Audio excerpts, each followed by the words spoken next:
A kid was telling his father that he became an adventurer due to the blessing from the world tree, and his father went along with him.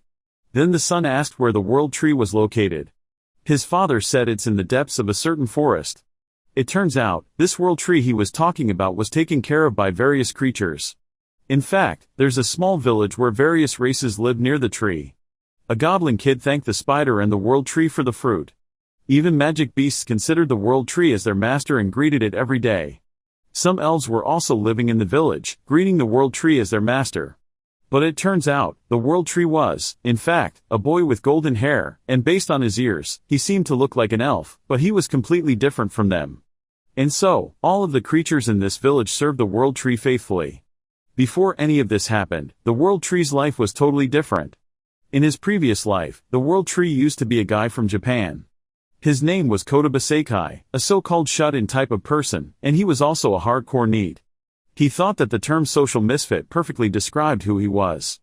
He rarely left his house, but for some reason, that day, he decided to leave and rode his bike. Unfortunately, when he got to the convenience store, it was being robbed, and the robber was pointing his knife at the clerk. His first thought was to worry about his own life, but chivalry kicked him when he saw the clerk was in danger. Suddenly, he noticed that he had seen this shop clerk somewhere before.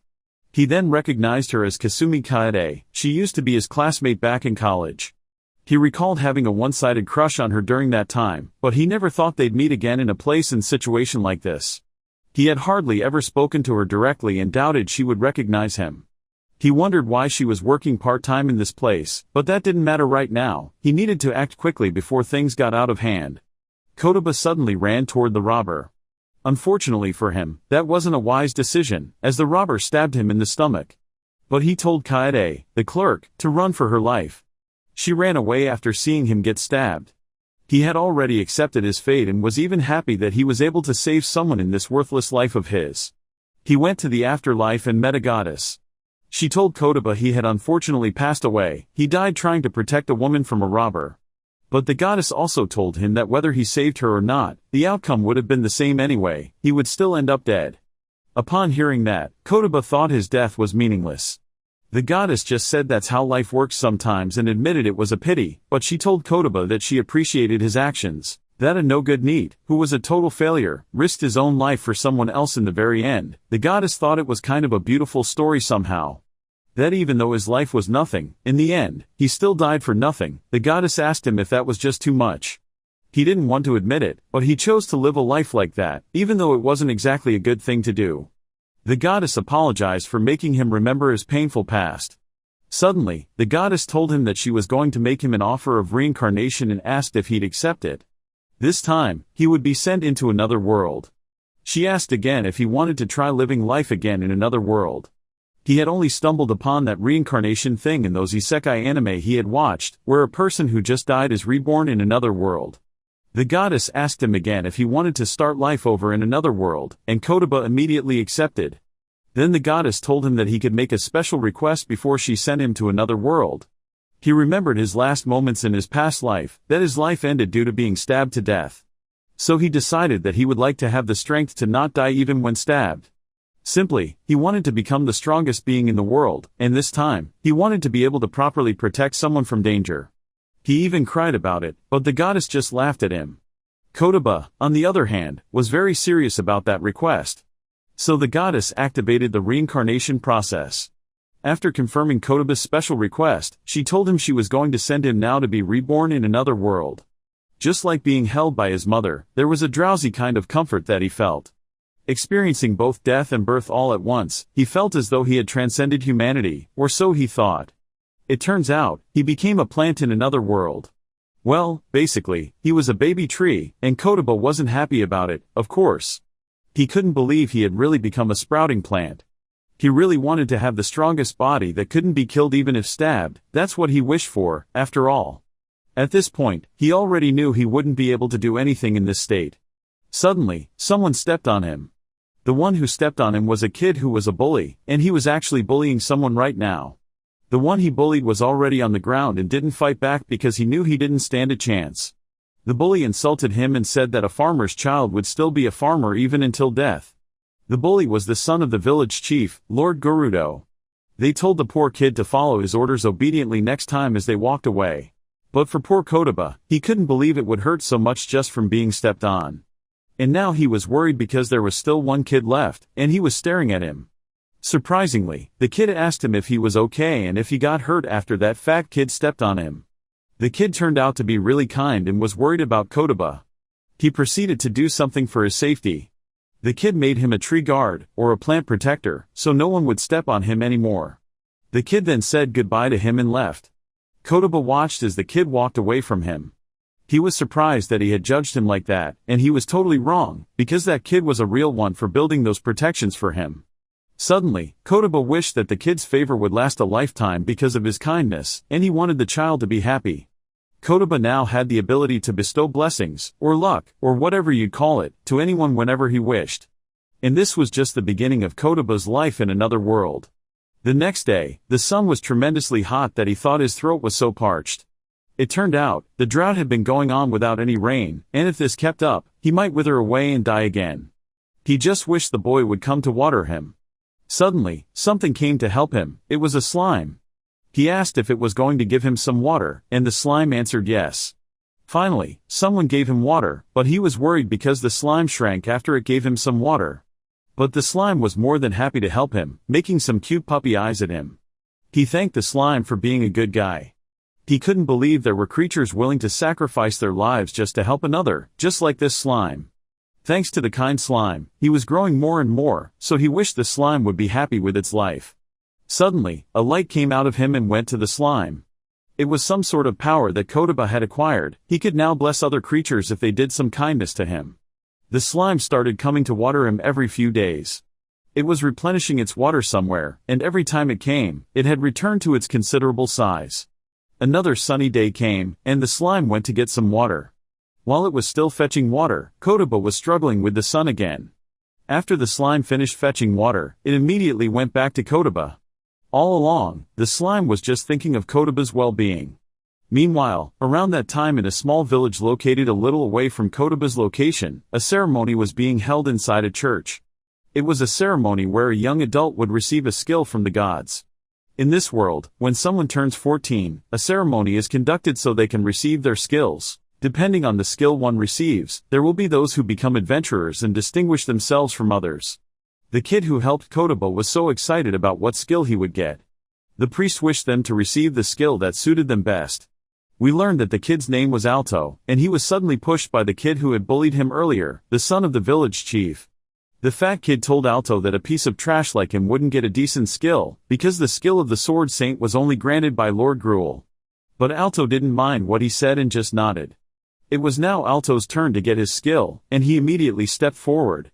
Everybody watched as he touched the magical item that would grant him a skill.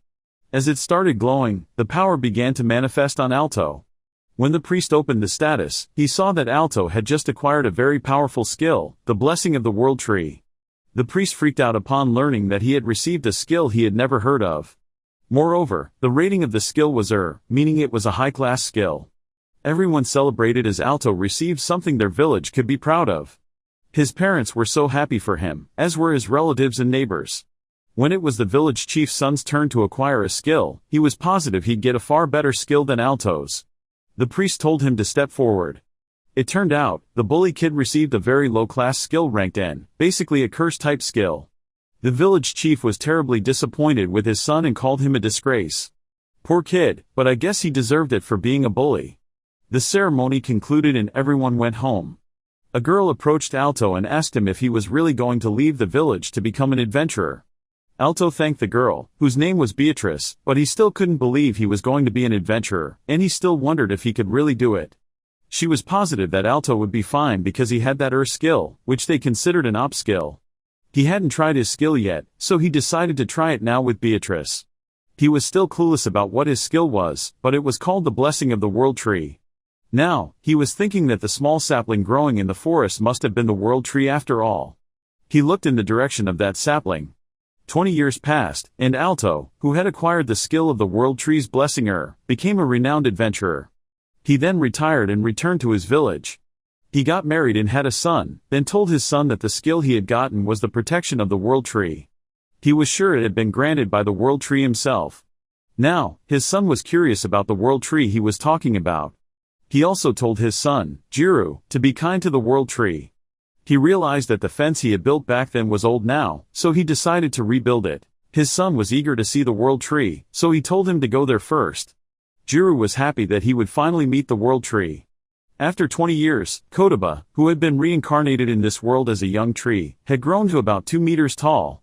He was confident he would never be trampled again by some brat, though his trunk was still quite thin. He felt that his growth had slowed down recently and wondered why. Then Jiru arrived, humming a song. He ran toward the world tree, sure that this was exactly the world tree, which was correct. Hearing the boy, Kotoba told him that his name was Kotoba Seikai and that he was 20 years old this year, but as a tree. Suddenly, Kotoba panicked as Jiru started removing the fence and cleaning his surroundings. After he cleaned the world tree's surroundings, Kotoba got angry at the kid for removing the fence that had been protecting him for the past 20 years, and now he worried about what the kid was going to do next. Suddenly, Jiru prayed to him. He called the tree master and thanked him for the divine protection he had given. He thanked the tree for giving the earth skill to his father. Kotoba was confused about the earth skill he was talking about. Then, he noticed that this boy resembled the boy who had built the fence to protect him years ago and thought that maybe this kid was the child of that boy from back then. Suddenly, another boy appeared and called Jiru. It was Bilju, the son of the guy who used to bully Jiru's father. Like father, like son. He asked Jiru what he was doing here near the tree.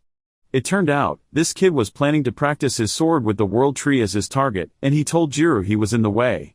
But Jiru bravely defended the world tree. He told Bilju that this tree was his master, the world tree, and he was sure that in 100 years, this tree would surely become a large world tree one day. But Bilju just laughed at him and said those were just nonsense. Then he told Jiru that if he wouldn't get out of the way, he'd crush him first using his sword. And he literally did it. Good thing Jiru knew how to dodge the attacks of this evil brat.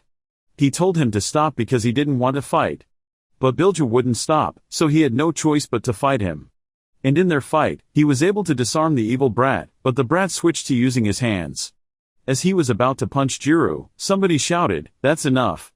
It was Jiru's father, Alto. He told the evil brat not to touch this tree.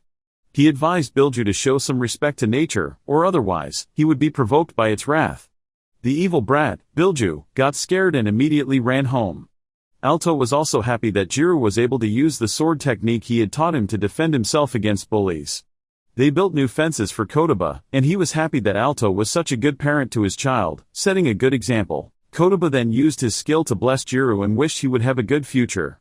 But he was still confused about why they were calling him the World Tree. Since the child named Jiru left this place, his life returned to peace once again. But even though he had become more like a tree, his growth was still slow. He asked himself when he would finally become a large tree, because he was starting to get bored with his life. Suddenly, a familiar face returned. It was the slime that had taken care of him before. It had gotten so huge, maybe because it brought a lot of water, and it immediately watered Kotoba. He asked if it was the slime from before, and the slime answered yes. Kotoba was amazed that it had really grown quite a bit.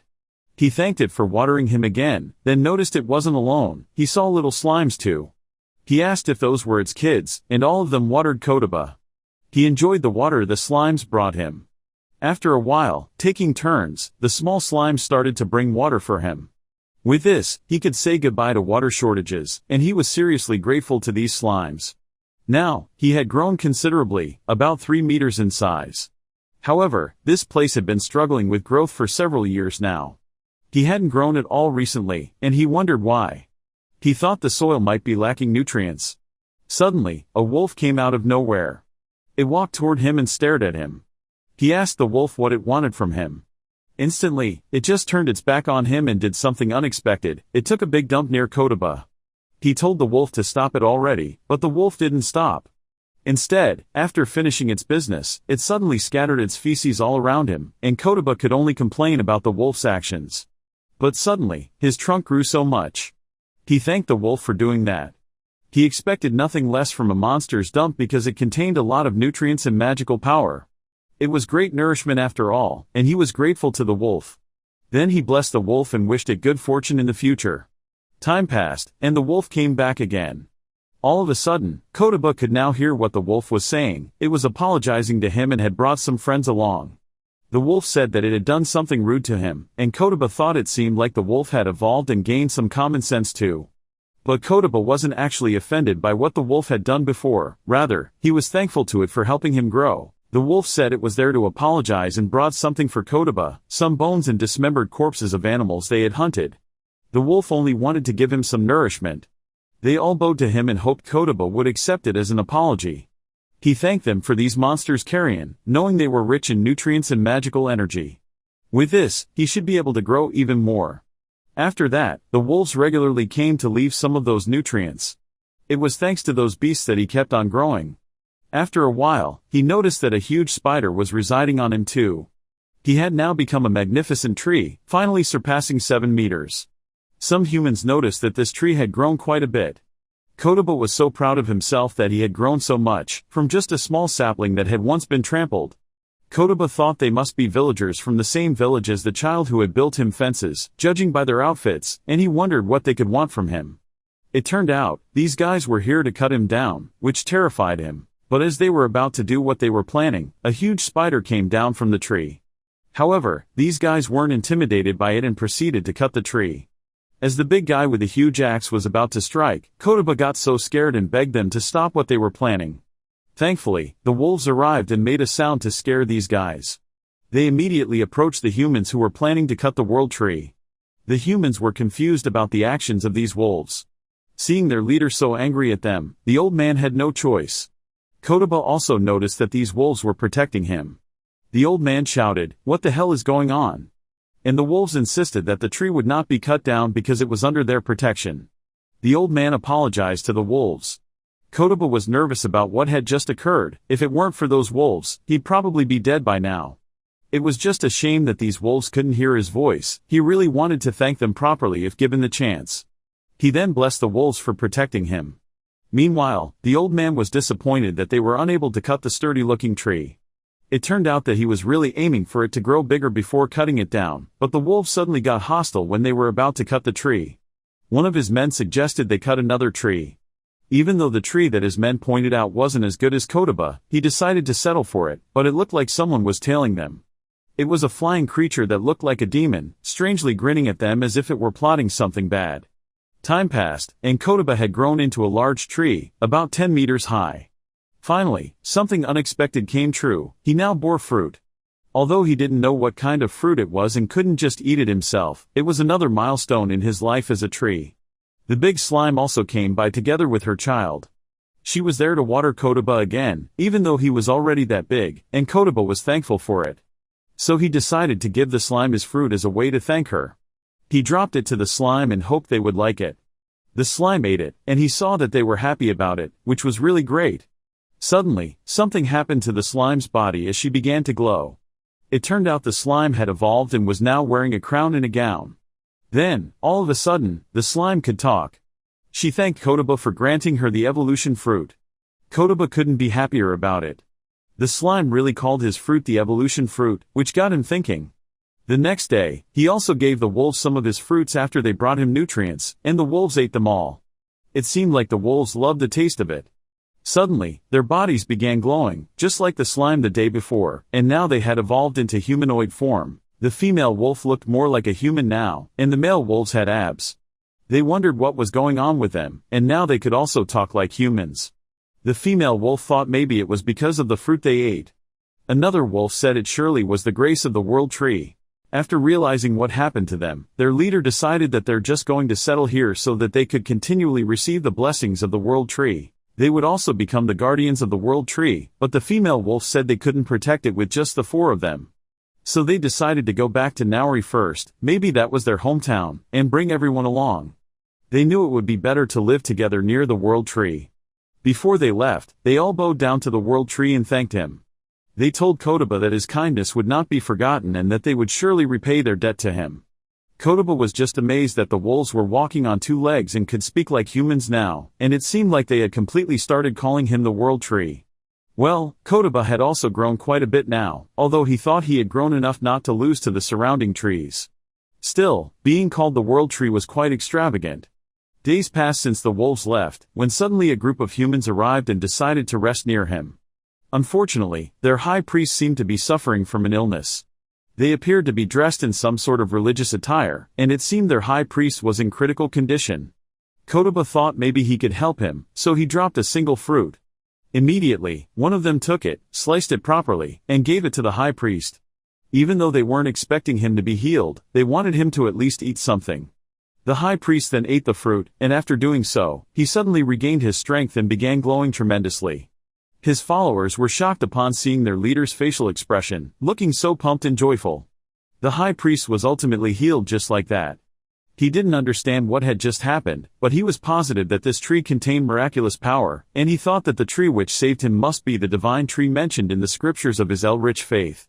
After that, they all worshipped Kotoba because of the miracle that happened to their leader. Kotoba thought they were being dramatic all of a sudden, but he was glad he could help someone. As they walked away, Kotoba noticed that they were wearing some kind of mysterious outfit, and perhaps they were from a religious group. Then the high priest suddenly whispered that Eldritch had said something about handling the tree. A few days later, another creature came to Kotoba. It was a lizard-like creature, and he immediately gave it his fruit. After it ate the fruit, it automatically evolved into a humanoid lizard, and just like the wolves, it could now talk and walk on 2 feet. Kotoba felt that perhaps he had a tendency to attract various creatures at this point. The lizard thanked him for the evolution he had granted, but Kotoba thought he might have overdone it with the fruit this time. Suddenly, the humanoid lizard vomited something. It was a crystal-like stone. The lizard decided to leave it near Kotoba as a way of thanks. The lizard called it the Dragon Knight Gemstone, a special magical mineral created over many years inside a lizard man's body. He then gave Kotoba a salute and called him the World Tree. As he was about to leave, the lizard man promised that he would return someday. But Kotoba thought that gemstone he left was totally useless to him. At this point, he thinks every stranger that will stumble upon him will call him the World Tree.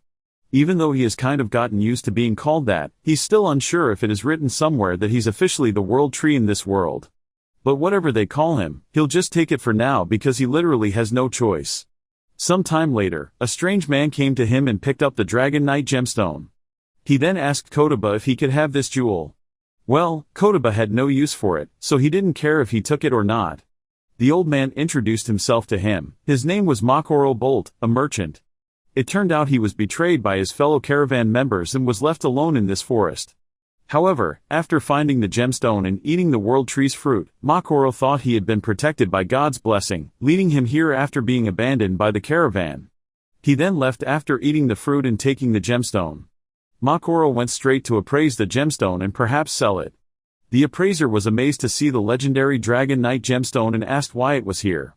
Makoro also made books about the fruit he had eaten from the World Tree that gave him supernatural strength. He went to the priest to check his status and saw that the World Tree's blessing, called had been added to his status. It was the sole reason why Makoro's luck status had tripled. It was all because of the World Tree's blessing. He then went back to the World Tree and brought some of his men. He promised something to Kotoba. It turned out Makoro bought this whole land, and from now on, he would be the one to protect the World Tree, at least to repay him with a small token of gratitude for granting him divine protection back then. Kotoba was impressed that this guy really came all the way back here to repay him. Even though he had become rich now, he was a real one. Kotoba couldn't thank him enough for it. They also put up a sign so no one would dare to cut down this tree.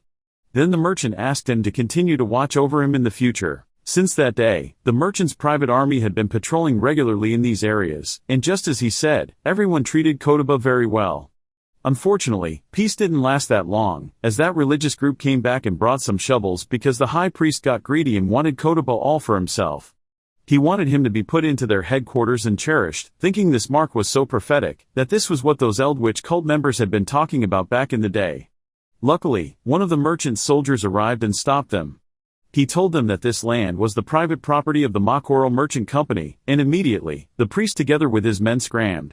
Makoro immediately checked Kotoba to see if he was okay, but he was wondering who those guys were that had tried to cut the World Tree. Kotoba was thankful for Makoro's help, so he could live in peace for a while. Winter came, and Kotoba grew even bigger, about 10 meters tall. Even though he thought he was now the tallest tree, there were still plenty of problems left. First off, the winter was super cold for him. Every day it snowed, and since there was no winter gear, it was just plain cold, as if it rained on a day other than winter, and it made him cold. And he didn't like the bugs that kept crawling on him. With a tree this large, the number of insects living in his body became quite considerable. But he would be fine if they were cute bugs. Most of the insects living in him were pretty gross, like centipedes. Also, insects needed a place to live too, but he had no choice because he couldn't do anything about it and just allowed them to live there. Still, having his body crawled all over like this was pretty creepy. Amidst all that, at least a single monster solved his problem though. It was the cave spider that had resided in him for a long time. He knew the monster's name from what he had heard before because the villagers often mentioned monster names while gossiping under him. But the cave spider was a monster that usually lived in caves, so he was confused why it would come here of all places. He couldn't thank this guy enough for protecting him from creepy insects. The cave spider ate all the creepy crawlies that were over his body. He heard that spiders were beneficial insects, and maybe it was true. Kotoba decided to give his fruit, thinking the cave spider might like it. After the spider ate his fruit, it seemed to have evolved into a forest spider. In return, it spread its spider webs like cloth all over Kotoba. He was thankful for the warm feeling these webs gave him. He was so thankful for them that he wanted them to stay with him forever, which made him feel unexpectedly kind-hearted. The snow kept falling as the blizzards were non-stop. On that day, there was a fierce snowstorm too. Suddenly, a group of creatures appeared from the depths of the forest. They got so wet from the snow when it turned into water. He recognized these creatures. They were goblins. Their leader said that in this spot right here, they could endure the snow. Upon hearing their leader talk, Kotoba was amazed that there was actually a goblin that could talk. But it seemed like he was the only one that could speak. The goblin immediately felt that the tree was somehow divine, as he sensed a mysterious power in it. He decided they were going to build their village here. Well, Kotoba heard them right. They were going to build a village under him. He was still not sure what was going to happen, thinking these guys would make a village out of him. And so, the goblins started their work immediately. Upon seeing them work, he understood that they were going to make him the central tree of the village, and it seemed he wouldn't be cut down after all, as they would build houses around him in a way that would make him act as their shade. But he was totally fine as long as he wasn't cut down. Kotoba decided to lend them a hand, so he cut one of his branches so they could use it. As it fell down, everyone was surprised. They wondered what this meant. Others thought that the tree was welcoming them. In any case, they were grateful for the piece of wood it gave them and proceeded to thank the divine tree. As they finished building their village, they were happy to have their new home. The kids were also happy with their new village as they played around. Kotoba thought that his branch was of high quality and better than the others. It was also said to be easy to process and very durable. While his wood was used for the village chief's house or the community center, the goblins raised their voices in joy. Somehow, looking at them being happy with their new village made him feel good. It was heartwarming in some way. Night came, and the goblins continued to enjoy it. They all wanted to thank Kotoba because, thanks to him, their village was safely built. The chieftain gave him the goblins' liquor, which was passed down through their tribe, hoping the sacred tree would accept it. Well, Kotoba enjoyed it a lot, as it was delicious. The goblins' village was developing smoothly, since they were having trouble with immediate food supplies. He knocked down some of his fruits for them, then the goblins started eating those fruits. As they were eating them, just like the other creatures that previously ate them, they evolved into greater goblins, and even low-ranking goblins could now talk. And they now looked more like humans. Until now, goblins were short and had poor builds. But after evolving, everyone's physique improved considerably, even the female goblins. All of them had figures now, and they were cute enough to be considered ordinary. Their faces as well looked almost indistinguishable from humans. The male goblins, too, there were several robust-built ones among them, and there were also some muscular, gorilla-like ones. Rather than calling them greater goblins, they looked closer to orcs, Kotoba thinks. During the night festival, the cute goblins would dance around, and he couldn't help but look forward to it. After that, the spider that lived in him came down. It turns out the spiders communicated with the goblins, and it seems they were somehow getting along, which made Kotoba happy. They mutually benefited from each other, and they were managing without fighting. The spider continued to enjoy eating the world tree's fruit. Until one day, the goblins were surprised to see the spider. The forest spiders had further evolved now and became an arachne. By evolving this much, they could now speak as well. Now they could have ordinary conversations with the goblins, and it seemed there were no problems at all. The chieftain was more than happy about it. He also saw the Arachne chief meeting with the goblin chief in his house. It seemed like they had a satisfying discussion that convinced both sides about something. Kotoba had fun watching them get along. The Arachne lived above him, while the goblins lived below him. And because their territories didn't overlap, there were no fights at all. The goblins provided goblin liquor to the arachne, while the arachne wove Western-style clothes with spider silk for the goblins, and it seems they ended up having a good trade. The arachne also made futons for the goblins. In return, the goblins built a treehouse-like home for the arachnes. It was a win-win, ideal relationship for both sides. And just like that, the arachne village and goblin village continued to thrive rapidly. Since he had free time, Kotaba decided to name the goblins. He wondered if naming the leader Linda was a bit too straightforward, while the strongest and most hard-working goblin, he named Gonzalez. The cutest one was Henri, and it seemed she was so interested in knitting that she also got along best with Arachne the spider. The stylish one he called Curran. The shortest one was Gobchin, the grumpy old goblin.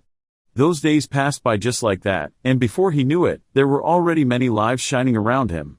Night came, and recently, he noticed that the goblins seemed to be struggling with food again. One of the goblins said that the monsters around here were all strong now, and even if he tried to gather food through hunting, it was tough for him.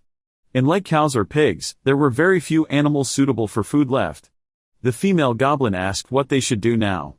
Well, Kotaba knew it was to be expected because in the past few years, he had been giving those surrounding monsters his fruit for some time now. Most of them had evolved tremendously into humanoid forms. Kotaba felt bad about it. It seemed he had messed up the ecosystem because of that, and he only wished he could do anything to help the goblins with their problem. But he couldn't move from here, he was just a tree. But maybe he could move a little, as he stretched his roots. Turns out, he could actually stretch his roots further. If only they could eat his roots, though, he wished his roots could turn into some other vegetables. Strangely, as he wished for a daikon radish, his roots turned into one just like that, magically. Even Kotaba was shocked that his roots transformed into a daikon radish seedling. Then he tried to make strawberries, and he was able to make them. He was amazed to discover another power he had. Turns out, he could actually manipulate his roots into various vegetable seedlings, and they all started to come out of the ground. Several days passed, and lots of vegetables had grown in the land. The goblins were amazed but at the same time confused about all these vegetables popping out of nowhere. The goblin thought maybe this was a blessing from the world tree as he held a huge carrot. But they wondered if they could actually eat it, so they took a bite from this carrot, and they couldn't believe how tasty it was. They immediately reported to the village that these vegetables that grew near the world tree were insanely delicious. From that moment on, they now had another source of food as they cooked the vegetables. They made hot pot out of it. Well, who would have thought goblins would eat vegetables too? All of them enjoyed eating the vegetables. Kotaba thought the vegetables he produced seemed to be quite tasty. He was just glad that his roots could magically turn into any vegetable he wished. And with this, the food problem of the goblins was solved all at once. Some goblins were assigned as agricultural workers since then. Their civilization also developed quite a bit.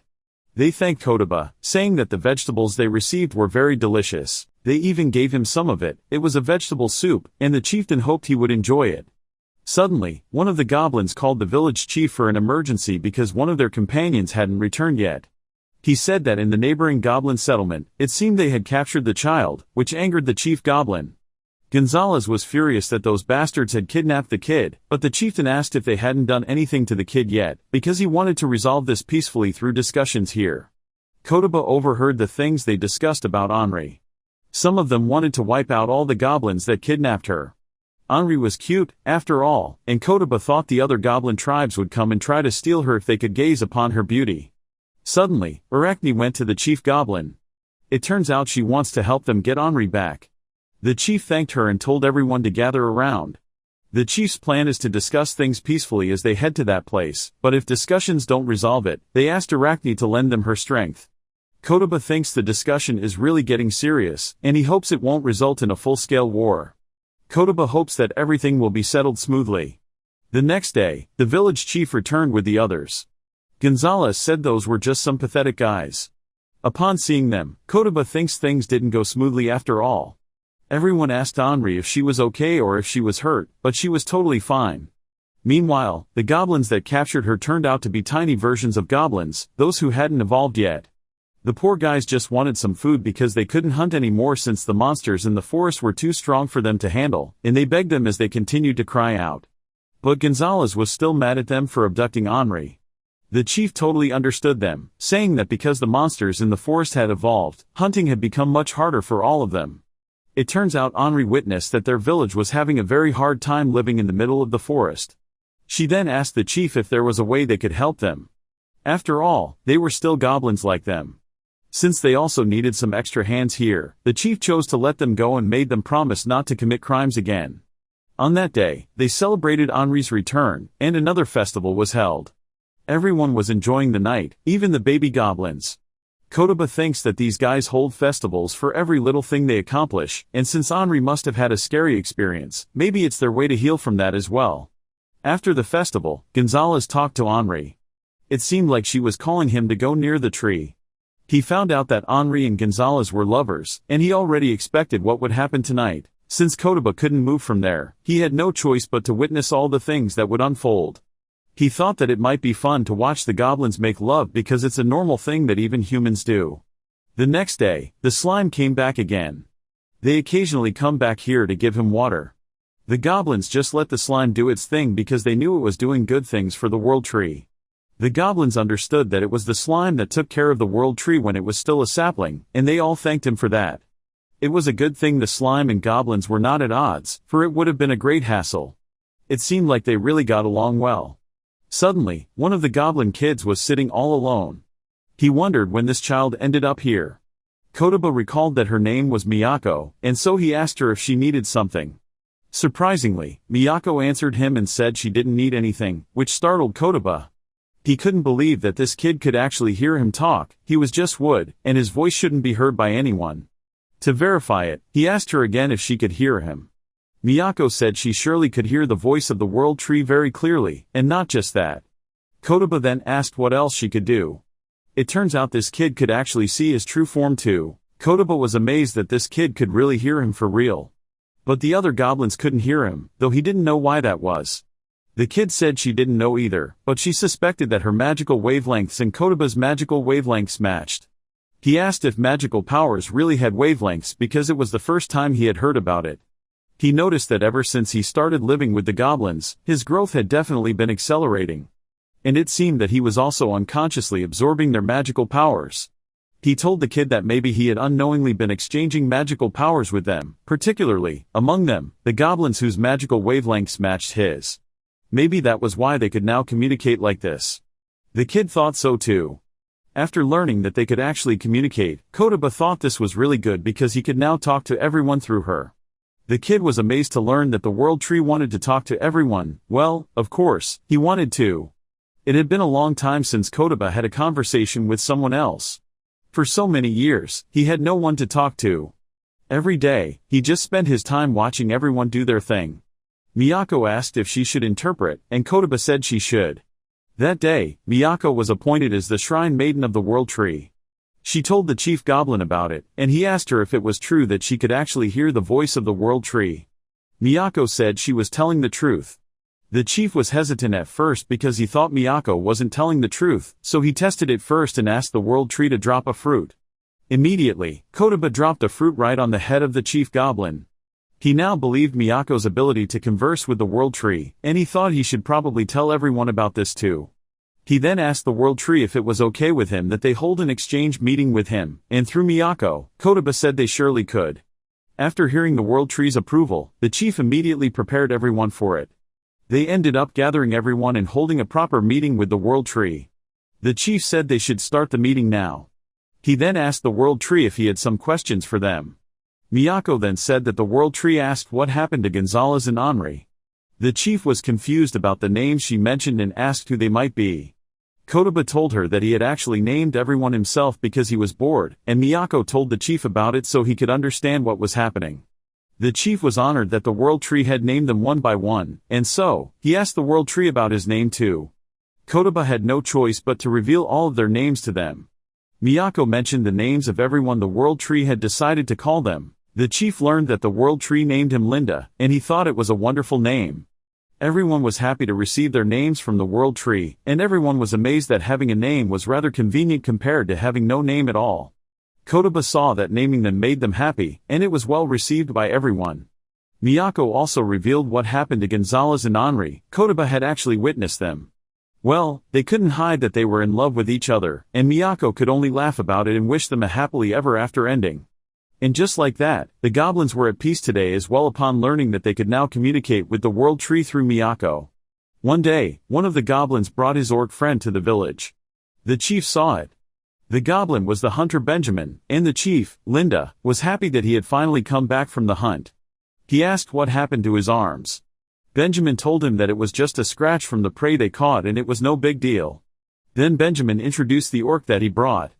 It seemed like this orc had also evolved because he was so huge, and it seemed like this guy was a lost child or something.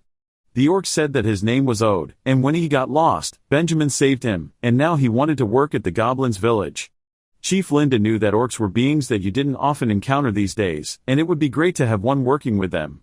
Linda accepted Ode the orc into their village, and he also wanted the world tree to meet him. He brought him immediately to the world tree. Chief Linda explained that the orc race was quite a rare race nowadays, at least they weren't as common as goblins. However, they could be very stupid at times too. Because of that, orcs couldn't manage their tribes. They also had low survival skills, which was why they were decreasing in numbers every year. Miyako explained to Kotoba that most of these guys served as bodyguards or in combat because orcs were a naturally bred race of warriors. Goblins, on the other hand, were smart, but no matter what they did, they could not win against higher species like humans or dragons. But this time, the goblins made an orc their ally because they could now coexist. This guy was the new member of their village, and he would probably become an important part of the village's strength from now on. Chief Linda wanted to call him Orugu. He asked the world tree what he thought of his idea. Miyako delivered Kotoba's answer, and he said that the idea was good. From now on, this orc's name was Orugu, and he actually liked his new name. Then Miyako gave him the world tree's fruit. Orugu received the fruit. The world tree's fruit was actually their way of welcoming someone as a new member of their village. Without hesitation, Orugu ate the fruit that the world tree gave him. As expected, he evolved from an ordinary orc to a higher class of orc. Orugu's body glowed brightly, and his height also grew a little. After his evolution, he thanked everyone for accepting him in the goblin village, especially for the fruit he had received, which he said tasted delicious. He looked forward to working with Benjamin and Chief Linda. And just like that, they now had an orc in the village. Suddenly, Kotoba saw something from afar. It was a pack of werewolves, the ones who had defended him in the past. They were the ones who had provided him with nutrients, like those carrions they brought when he wasn't this big before. He hadn't seen them for a while, but now they had come back. However, their leader was shocked to see that goblins now resided near the world tree. He got so mad about it. The wolf leader shouted, and every goblin got terrified. He asked them what they were doing here building a village around the world tree. They were really pissed that the world tree they cared so much about was now inhabited by these green runts. Kotoba got worried that a fight would break out because these wolves were really quick to fight. Chief Linda had no clue why these werewolves got so mad all of a sudden, and it looked like they were planning something bad. They had no choice but to prepare to fight. Gonzalez asked them who they were. He also told them that this land was now their village and that they should just leave immediately. Kotoba thought that the situation would escalate badly if he didn't do something. So he tried to move and shake his body, and they thought that the world tree was also angry at the wolves. Kotoba saw that this was getting hopeless because his message was not getting through to them. It had now turned into a serious matter. Thankfully, Miyako arrived just in time. He told her to stop these guys at all costs, and Miyako immediately obeyed him. She went straight to Chief Linda to relay Kotoba's message. Chief Linda asked if that was really what the world tree said, so he stopped Gonzalez from provoking those werewolves and told him that the world tree didn't want them to fight the werewolves. Good thing Gonzalez listened to the chief. Kotoba was glad to hear that with Linda's words, Gonzalez calmed down and laid down his spear. However, the werewolves weren't calming down at all, as their leader was preparing everyone for an attack. Suddenly, the leader noticed that something was happening to the world tree.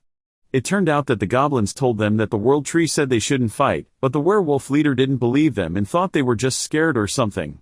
He got more mad and screamed that they were like parasites feeding off the world tree. Suddenly, a child from the werewolf clan could also hear the world tree, and she told their leader that it was really true, that the world tree didn't want them to fight the goblins. The child told their wolf leader that the goblin girl there could also hear the voice of the world tree. She was the shrine maiden of the world tree. The werewolf leader couldn't believe that this child could also hear the world tree, and he ended up believing her. Kotoba was relieved to know there was also a child werewolf that could hear him, and it looked like both parties had calmed down. Now he wondered what would happen if many children could hear his voice. After that, Miyako and the werewolf kid went to him, and he told them that fighting was bad and he didn't want them to fight. Then they asked the world tree what else he wanted them to do. Kotoba told Miyako and the werewolf child to relay his message to everyone, that the world tree belonged to no one else and he was also not taking any sides. Simply, he just wanted them all to cooperate and coexist with each other. The werewolf leader understood the world tree's wish. They were just amazed that, finally, they could hear the voice of the world tree. The werewolf leader apologized to Linda because he thought they were using the world tree for their evil purposes. Linda also apologized that he had become hostile at first towards them, and he welcomed the werewolf race inside their village. In the end, they decided to exist in the village. Kotoba couldn't be happier about it, and they decided to hold meetings at Linda's house from that moment on. As leaders, Linda and the werewolf leader talked about their plans for their people. The werewolf leader decided that they were also going to reside in this village from now on. They promised to cooperate with the goblins and protect the world tree with their lives, and everyone celebrated the truce they had made. A welcome party was held during the night for the werewolves, hosted by the goblins, of course. Even though they were naturally enemies in the jungle, now that they had evolved, Kotoba hadn't thought these races could actually coexist and become allies overnight. It was then that another race was added to the village, as the werewolves had now officially joined. As of the moment, the races that lived here were goblins, the arachne that lived above the tree, a single orc, and now the werewolves. Kotoba named the werewolf leader Wolfram, and the werewolf child who could also hear his voice, he named Mimiko. The werewolves were getting along well with the goblins, but because they were carnivores, they didn't eat the vegetables that the goblins cultivated. Instead, all of the werewolves had high combat skills, and even in this forest, where the monsters and animals had already evolved, they could still hunt and obtain meat. So regularly, the werewolves went out to hunt in the forest. Thanks to them, the goblins could also have some meat, and they were delighted about it. The werewolves, with their unparalleled combat and hunting skills, offered their service to the goblins, while the goblins, who had high intelligence and architectural skills, offered to build them houses. It was a win-win relationship for both races. And to the arachne, they also made futons and clothes for them and were delighted with the warmth they gave. Even though werewolves had thick fur, the winter was quite cold for everyone. For a while, just like that, the village of the World Tree prospered as a multi-ethnic village. Since the werewolves came, for the first time, the slime came back again. Normally, it was just an ordinary low-ranking slime that came. They were here again to give Kotoba some water, but he was surprised about the slime that visited him today. Even the werewolves and goblins were startled about the slime's appearance. The slime greeted all of them. It had been a while since she came here, and the village had totally changed a lot. They asked the slime what she needed right now. The slime then introduced herself as the slime girl. She told them that she was actually the slime who had been watering the world tree since it was still a sapling many years ago. Then she asked if they were all living here now. Linda also recognized her upon hearing what the slime girl just said. Linda remembered that the slime leader looked different, but she explained that she had evolved somehow because of the world tree's fruit, and now this was her appearance, while her sons had also evolved into slime leaders. After hearing what she said, both the goblins and the werewolves welcomed the slimes with open arms and treated them as special guests. They also apologized that they didn't know she was actually the world tree's benefactor, but the slime girl told them it was totally fine. Kotoba also recognized her immediately, even though her appearance had totally changed now. That slime had evolved after eating his fruit and had started to talk like a human could. Then, as she continued to eat his fruit, she became a slime girl and looked more like a human. Her skin was pale blue, and it was made of slime. Of course, she looked cute as well. Kotoba used to call her Catherine back in the day. The slime went to Linda's house to have a short meeting with him. Linda asked what brought her here. It turned out that the slime girl, Catherine, also wanted to live here and asked Linda if she could do that. Without hesitation, Linda agreed to her request. She thought that it would be fun to live here too, joining the other races under the blessing of the world tree. She explained all of her capabilities, that they could actually do various things, like cleaning up filth or decomposing toxins, for example. With Catherine leading the way, the slimes had now joined the village and decided to set up their base here. Kotoba couldn't be happier to let the creature who took care of him when he was still a small sapling live here. Linda immediately showed her the house they had prepared for the slimes to live in, and Catherine was so happy to see it. They also invited her to go fishing with them by the river if she wasn't busy anymore. Catherine, together with the other slimes, had no problems getting along with everyone in the village. And so, the residents of the village under the world tree had increased again. There are also people who were watching the village under the world tree. It turns out they were the private soldiers of merchant Makoro, who promised the world tree to protect him. As they decided to go back to report to the merchant what had happened to the world tree, a group of people sneaked up on them. They attacked the girl in an instant. The guy blocked the attack but was wounded by the knife. Then these guys really had the nerve to ask them who they were. The private soldiers already suspected that they were there to steal the world tree. These guys, who were wearing hoodies, attacked them, but the girl then used her spell to interrupt their actions. She suggested that they should run for now because they were outnumbered. She then used a skill to create a mist so they could get away from them. They were able to escape from those hoodlums and immediately hurried back to report this incident to their master, Makoro. One of the hoodlums asked what was wrong, then their high priest came out and asked them what the commotion was all about. They told him that there were other forces, too, that were planning to steal the world tree. The high priest told them they were going to take care of them all and that they should all prepare for battle before those guys from earlier called for reinforcements. The high priest got so mad at Makoro and said, "What would a mere merchant do to me?" He told his people that this was their perfect opportunity to make them realize their true strength, and he wouldn't let the sacred tree fall into anyone's hands. He told them that they must act immediately before this opportunity faded into nothingness. This old high priest really led his disciples to charge and reclaim the sacred tree, not knowing what lay before them. When they arrived at the village, Chief Linda and the rest were already there waiting for them. Linda immediately warned them not to get any closer to their village, or they would have no choice but to defend their home. But the stubborn high priest told them that they were the Eldritch Church and that they were there to reclaim the sacred tree that originally belonged to them. He even insulted them and called them filthy monsters. Then they all charged toward the village with their swords. But Linda and the others knew that the world tree belonged to no one because they had heard him speak to them. The Eldritch cult didn't listen to what they said and proceeded to use brute force against them. Linda commanded everyone not to let these guys get any closer. Oguru then screamed at them. These guys stopped after seeing an orc and even a high orc. But the werewolves, which were more hostile, immediately attacked them without hesitation.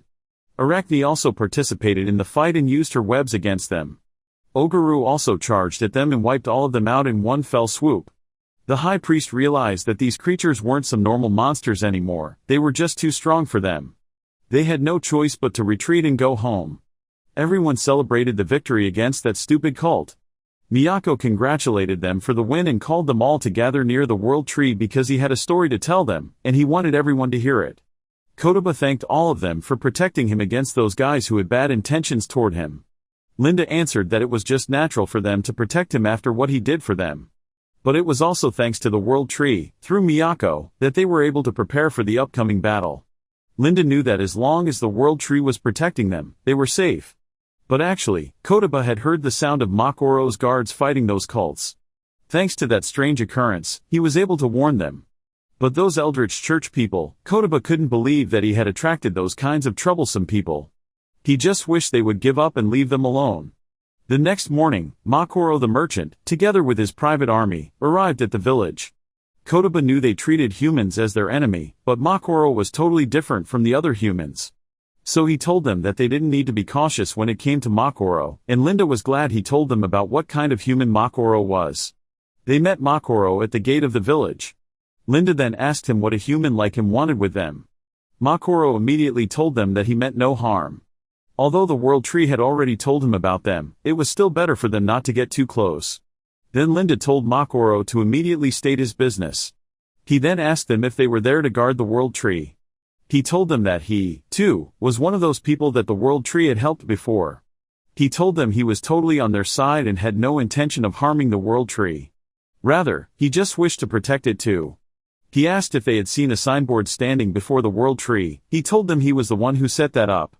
He revealed that this forest land actually fell under his jurisdiction because Makoro had bought the land so no one could harm the world tree. He had even posted guards to protect the world tree from afar, especially from those people who came yesterday. Linda didn't like the idea that there were people keeping an eye on them. It turned out Makoro was already aware of the village here, but upon seeing that they were good people, he allowed them to live on his land. Seeing that they didn't seem to cause any harm to the world tree, in fact, they were trying to protect it, he chose not to interfere with them. He was also well aware that monsters and humans didn't usually coexist, so he chose not to approach them carelessly and brought some men with him too. But yesterday, their lookout was attacked by those Eldritch cult members, and one of them got injured. Those guys, more than he thought, were clinging to the world tree more than he had expected. They had more combat power than he imagined and had finally launched an attack, and he suspected that they would come again with greater military power. So Makoro suggested that, given all of them had the same purpose, to protect the world tree, they should cooperate with each other. Upon hearing it, Linda thought his proposal sounded promising, given that they all shared the desire to protect the world tree. But Linda was still looking for another way that would benefit them from cooperating with humans, and he just hoped that Makoro wouldn't deceive them. Suddenly, Makoro took something out of his bag and gave it to them. He told Linda to go ahead and smell it. Linda wondered what this thing he was giving him was. Upon checking it, he saw that it was pepper. Given that Makoro is a merchant by trade, he brought some spice to give to them as a token, and it's actually one of the products that he sells. He explained to them that spices are traded at high prices among humans. Given the situation that monsters couldn't enter the town, and they also have no money. But seeing how intelligent they have become now, that they actually built a beautiful village here, still, the market isn't accessible yet. So he proposed to Linda if he wanted to make a deal with him. Even though he's quite old, he's a well-known merchant with a good reputation. He asked Linda to join forces with him so they can trade with the village and exchange various goods too. Based on Makoro's experience as a merchant, he knows this village can develop further, and Linda also thinks that sounds so interesting. But Linda told him they don't have much to trade with him. Makoro then said there actually is. Makoro pointed out that werewolves possess exceptional hunting ability, which is really charming for humans. As they hunt for prey, Makoro wants them to sell to him the fur, bones, or even meat of those creatures they caught. They could at least start with that. As for the goblins, they could also sell their vegetables to him, especially those high-quality vegetables that grew beside the world tree. As for the slime, they can also sell their good and purified water to them, because in the human world, beautiful and pure water is a precious thing, especially for nobles. Purified water that high-level slimes produce is something humans can hardly get nowadays. Arachne ladies can also provide him with high-quality clothing and fabric. Makoro explained to them how valuable their village is, and he just hoped they could understand him. Linda also thinks those things that he said could really work for them. So Linda decided to join forces with Makoro in trading goods. Because he seemed to be a trustworthy guy, said Linda, he invited him to continue their discussion at his place. Makoro first went to the world tree to say hi. Linda introduced Miyako to the merchant Makoro, and he told him that she's the shrine maiden who can communicate directly with the world tree. Then Miyako told him that the world tree actually wants to talk to him. Makoro was amazed upon hearing it. He was just thankful that the world tree helped him during those times that he felt hopeless with his life when he got abandoned here in the forest.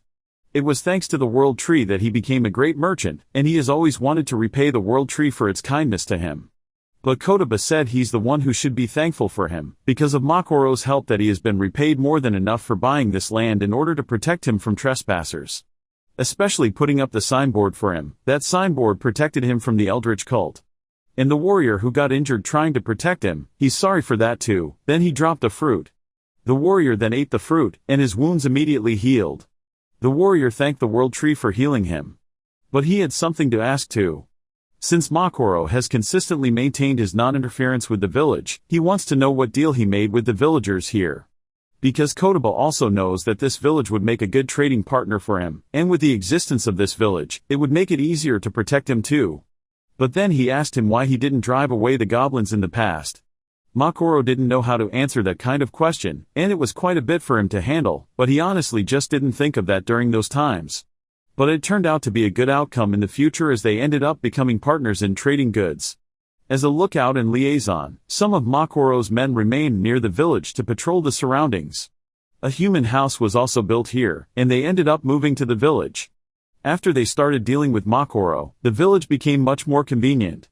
At first, they were able to obtain spices and seasonings, and the range of food broadened too. Until now, the meals were a bit tasteless, but after they started cooking with spices, they could now make some variety of flavors. Then the work efficiency also improved, because humans started importing some tools like picks and axes, and everyone was overjoyed at this. Up to now, there were only simple tools, but all of them were simply made by the goblins using only what they could find in the forest. After all, they can't compare to properly manufactured goods. The goblins also seemed to have taken a liking to human alcohol as well. Linda was amazed at how delicious it tasted. So Makoro told him he'd bring more next time if he liked it that much. Other various types of beverages made by humans were also brought in, and everyone was getting drunk since noon. But in such a way, the villagers were thoroughly enjoying their new life. Several years passed. Kotoba has now turned into a considerably large tree. Up until now, he had just been a large tree, but now, not only does he have size but also a certain presence. And even though it's embarrassing to say it to himself, he thinks he has somewhat of a divine appearance.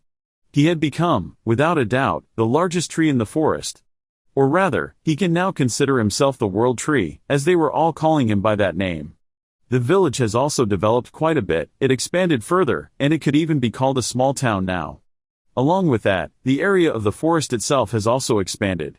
He wonders if there's some kind of energy that's coming out from him. As the town expands, he was worried that it might eventually destroy the surrounding forest, but it seems that he was worrying unnecessarily. Now, this area has become a vast, expansive forest, and it is called the Great Forest of Leljano. As for why it came to be called that, it is said to originate from the name of a dragon passed down in a legend, but he doesn't actually know the details. Several changes have also occurred in the village as well. Turns out, Linda the chief and Miyako the shrine maiden got married. They now have a baby, and his name is York. Miyako and Linda were quite a few years apart in age, but the two ended up falling deeply in love with each other. The wedding of the two was grandly held with the whole village. Benjamin was the entertainment.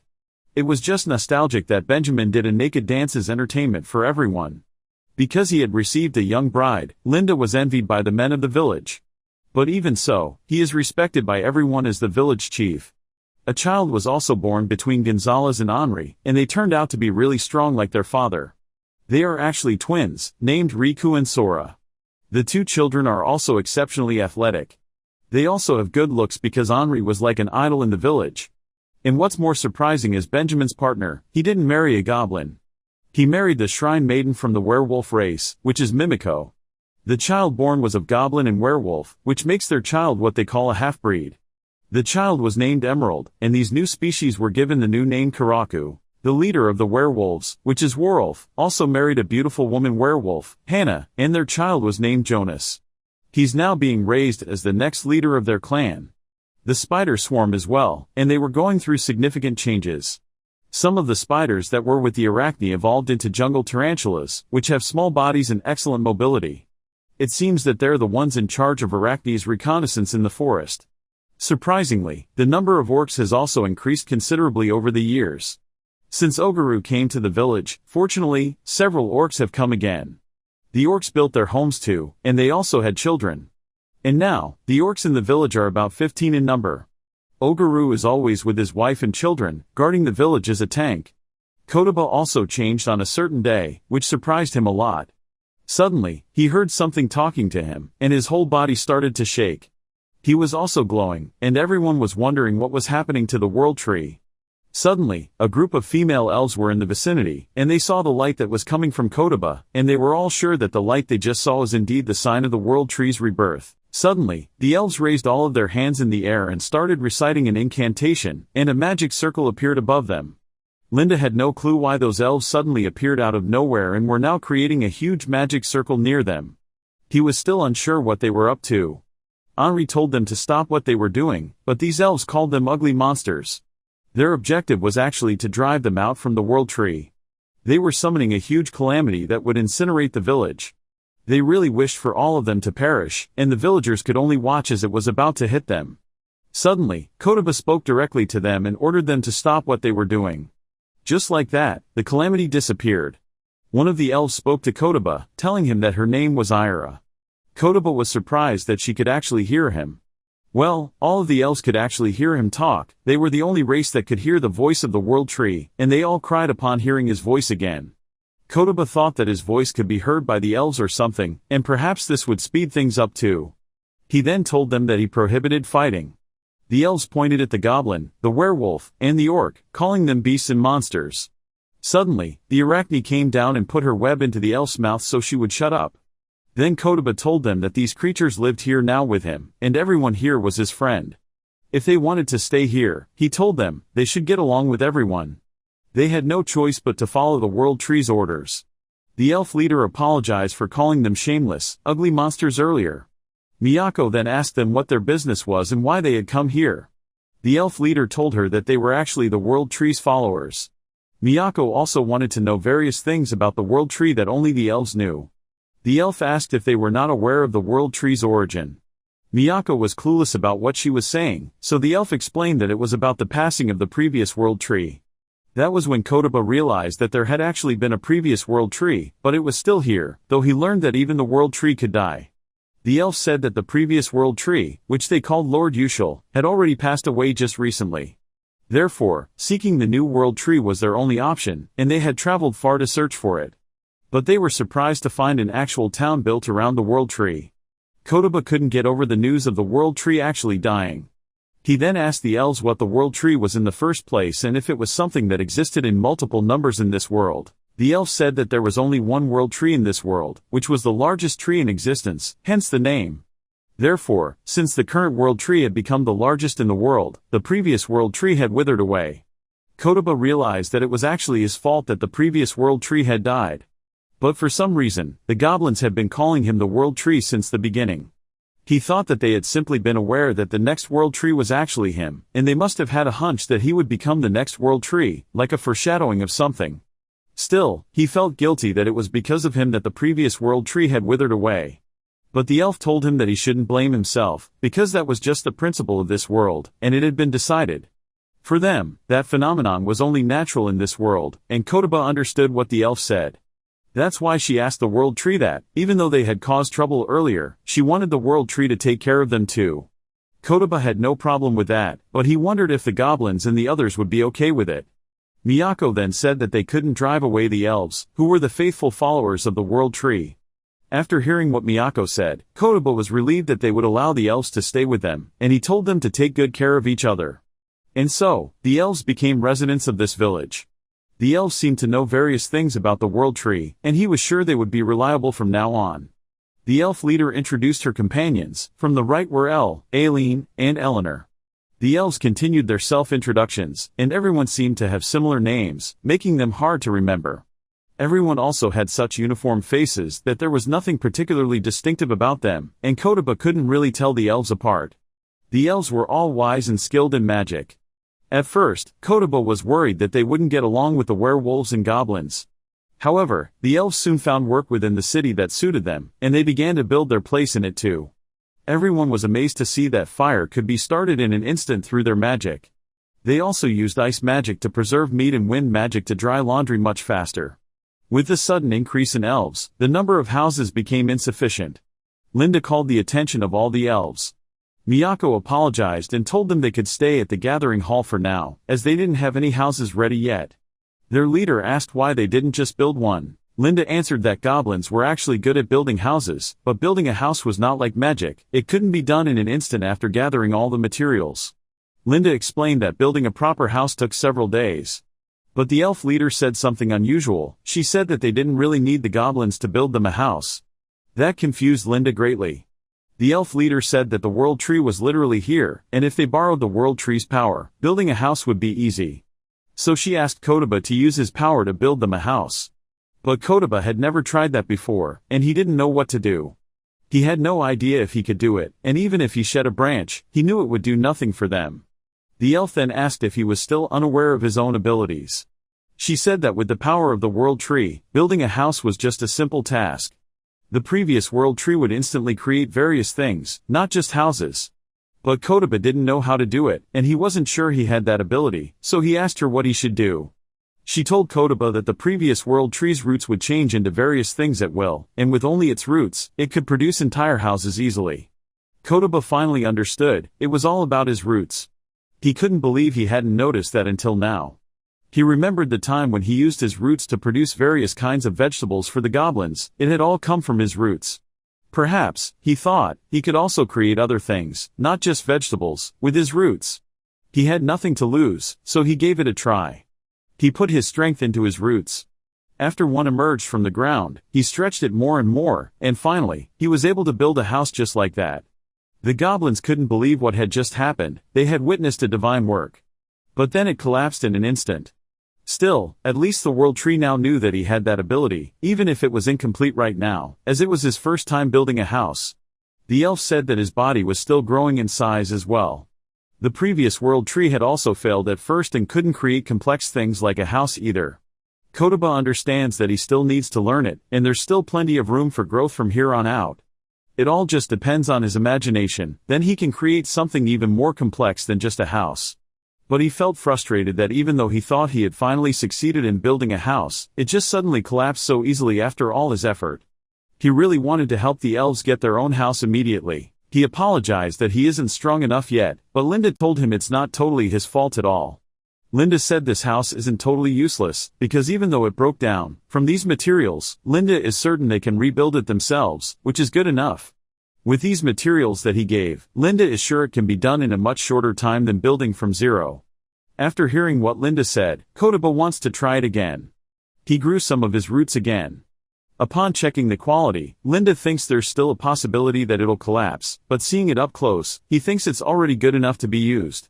They just need to reinforce it a bit so it will make for a simple lodging. The elf thanked him for his efforts. Kotoba was happy that everyone had a positive attitude amidst a challenging day. He promised to uproot their house completely, and the goblins would reinforce it, so the construction continued in that manner. And in just a few hours, the elves now had enough houses to live in. At the end, he gradually figured out how to use his abilities properly, to the point where the reinforcements of the goblins were hardly needed anymore. Well, at least he can now create a splendid house. In his next attempt, Kotoba was able to build a very nice and sturdy house with their help. Linda was overjoyed by it. In this case, building houses would surely just take a little time. The newly built house only took little to no time at all. Moreover, it was their first collaboration with the World Tree. The elf thanked all of them for the house that was built nicely, and now she wanted to take a bath. She asked where the bathroom was, but the goblin didn't know what a bathroom was, which terrified the elf. She was furious that there were no baths in this town. Linda told her they just bathe in the river and that would be enough for them. The elf was more terrified hearing that they really bathed in the river, because bathing in the river isn't enough at all. And now she felt like everyone's bodies were kind of dirty after hearing what Linda said. Even Miyako was worried about it after seeing the elf's reaction. She then told them to build a bathhouse immediately. Kotoba gave it a try since he had nothing else to do, obviously. And due to the elf's passionate request, the bathhouse would be built today. In the same way as building a house, he would still provide the building materials and the tools from scratch. The goblins assembled it, and the elves supervised the bath mechanisms and the details of its layout. With the elves' magic, even heavy building materials could now be lifted extremely high. In cooperation with the goblins, the work all went smoothly. It was also with elven magic that the water was easily heated. Several hours passed, and the large bath was completed by the night. Everyone was already planning to try this hot bath that the elves were talking about. Linda and Wolfie were already eager to dip in. They thought that soaking in hot water at home is truly luxurious, and they noticed that there's some resistance or something too. The elf leader invited all of them to try it and explained that it was definitely going to feel way better than just bathing in the river, so Linda volunteered to try it first. The hot water started to pour and fill the tub, and there was also tea being served. Both of them felt good bathing in hot water. Kotoba saw that there was also a mixed bath for couples who wanted to bathe together, and for the elderly and children who wanted mixed bathing as well. There was room for everyone. Today was extra tiring for everyone, and now even Kotoba wanted to take a bath in the hot spring too. He watched in envy as everyone bathed in comfort. But in the middle of the night, a group of individuals went to the World Tree. It was the elves. They thanked Kotoba for helping them today, and they even brought some hot water so he could also experience the hot water from the hot spring. They knew he really got exhausted from using his powers today, so they gave him hot water from the spring so he could rest properly, and Kotoba actually felt relaxed after they poured hot water onto him. He felt so good that it was almost as if he was reborn. When morning came, he felt that he was still a little tired, and he thought that maybe it was because he overexerted himself yesterday. He understood that he can't just use such a versatile tool like this without any limits. Imagination, after all, uses the mind, and the brain gets tired, of course. But he doesn't know if a tree like him has an actual brain like a human being. He remembered during the time he tried to create vegetables, he really didn't feel much, but the house that he just built, even though it's just a house, is actually quite large. So of course, he really overexerted himself by creating lots of them. He was wondering if maybe it was because of the number of roots he used, or maybe his imagination. He now kind of felt like his height had decreased a bit. Now he planned to try to use this power while also saving it for a while, because he still needed to get used to it. Suddenly, the elves came, and they brought something good again. It was elven liquor.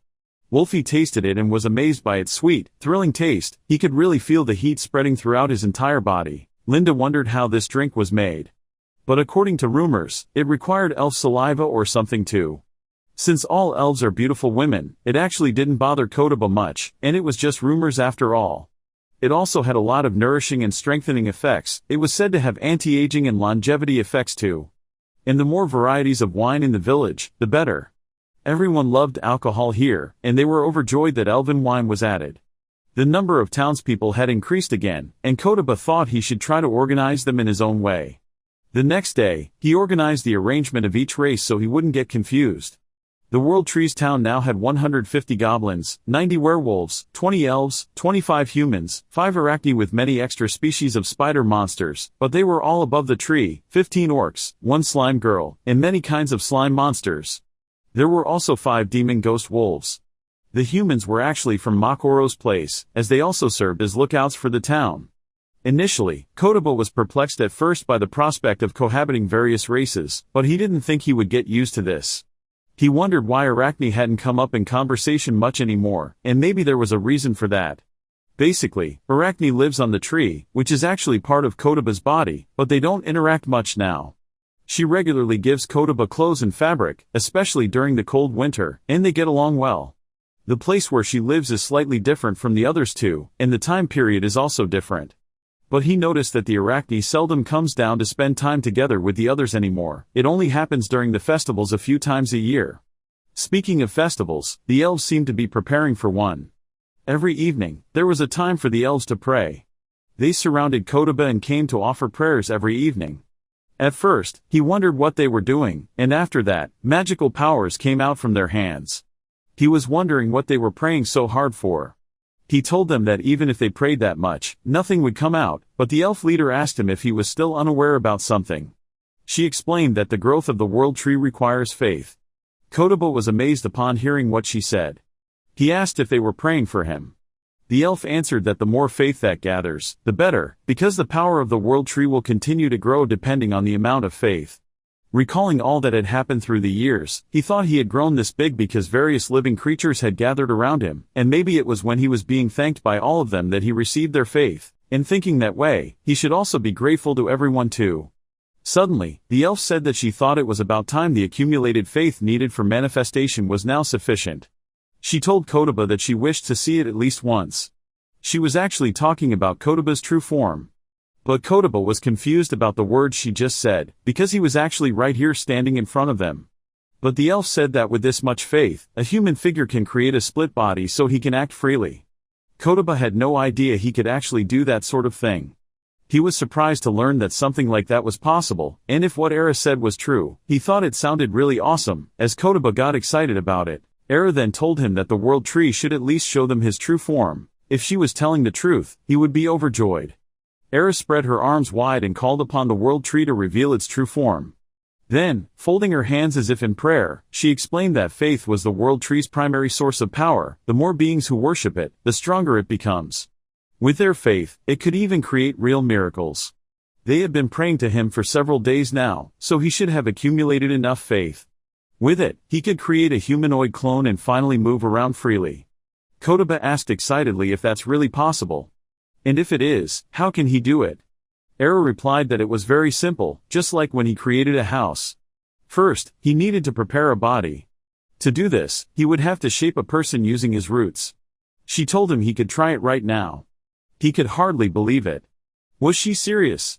Could he really create a person? Wouldn't that violate the laws of nature? Era reassured him that there were no taboos for the world tree. The previous world tree had done the same thing. Though still uneasy, he steeled himself and agreed to try. Extending his roots outward, they shimmered with a magical haze. Before the elves' astonished eyes, a human body began taking shape on the ground. Kotoba was stunned. He had actually managed to create a human form, even adding fine details. His roots were more versatile than he had imagined. They could create not only houses and vegetables but perhaps anything at all. A head and arms began to emerge from the outline. Kotoba thought that if his imagination was the only limit, then his powers could also be used for terrible things. Now he had to picture a human form, but he didn't want the body he had in his past life. Back then, he had been unhealthy and unattractive. This time, he wanted something better. He also realized none of the locals looked Japanese, and while he was the only Japanese person here, he didn't want to stand out too much, yet he still wanted to look impressive. Drawing from characters he remembered from fantasy games, he decided to combine his own features with some elven traits. When he was done, the result was a cross between a Japanese man and an elf. He admired his work, though the body resembled a lifeless corpse. The elves, however, seemed pleased, looking at it with admiration. He asked Era what to do next. She instructed him to inhabit the body by concentrating, channeling both his magic and the faith they had gathered into it. He did exactly as she said. A magical line appeared on the trunk of the world tree, and he extended a root to touch the newly created body.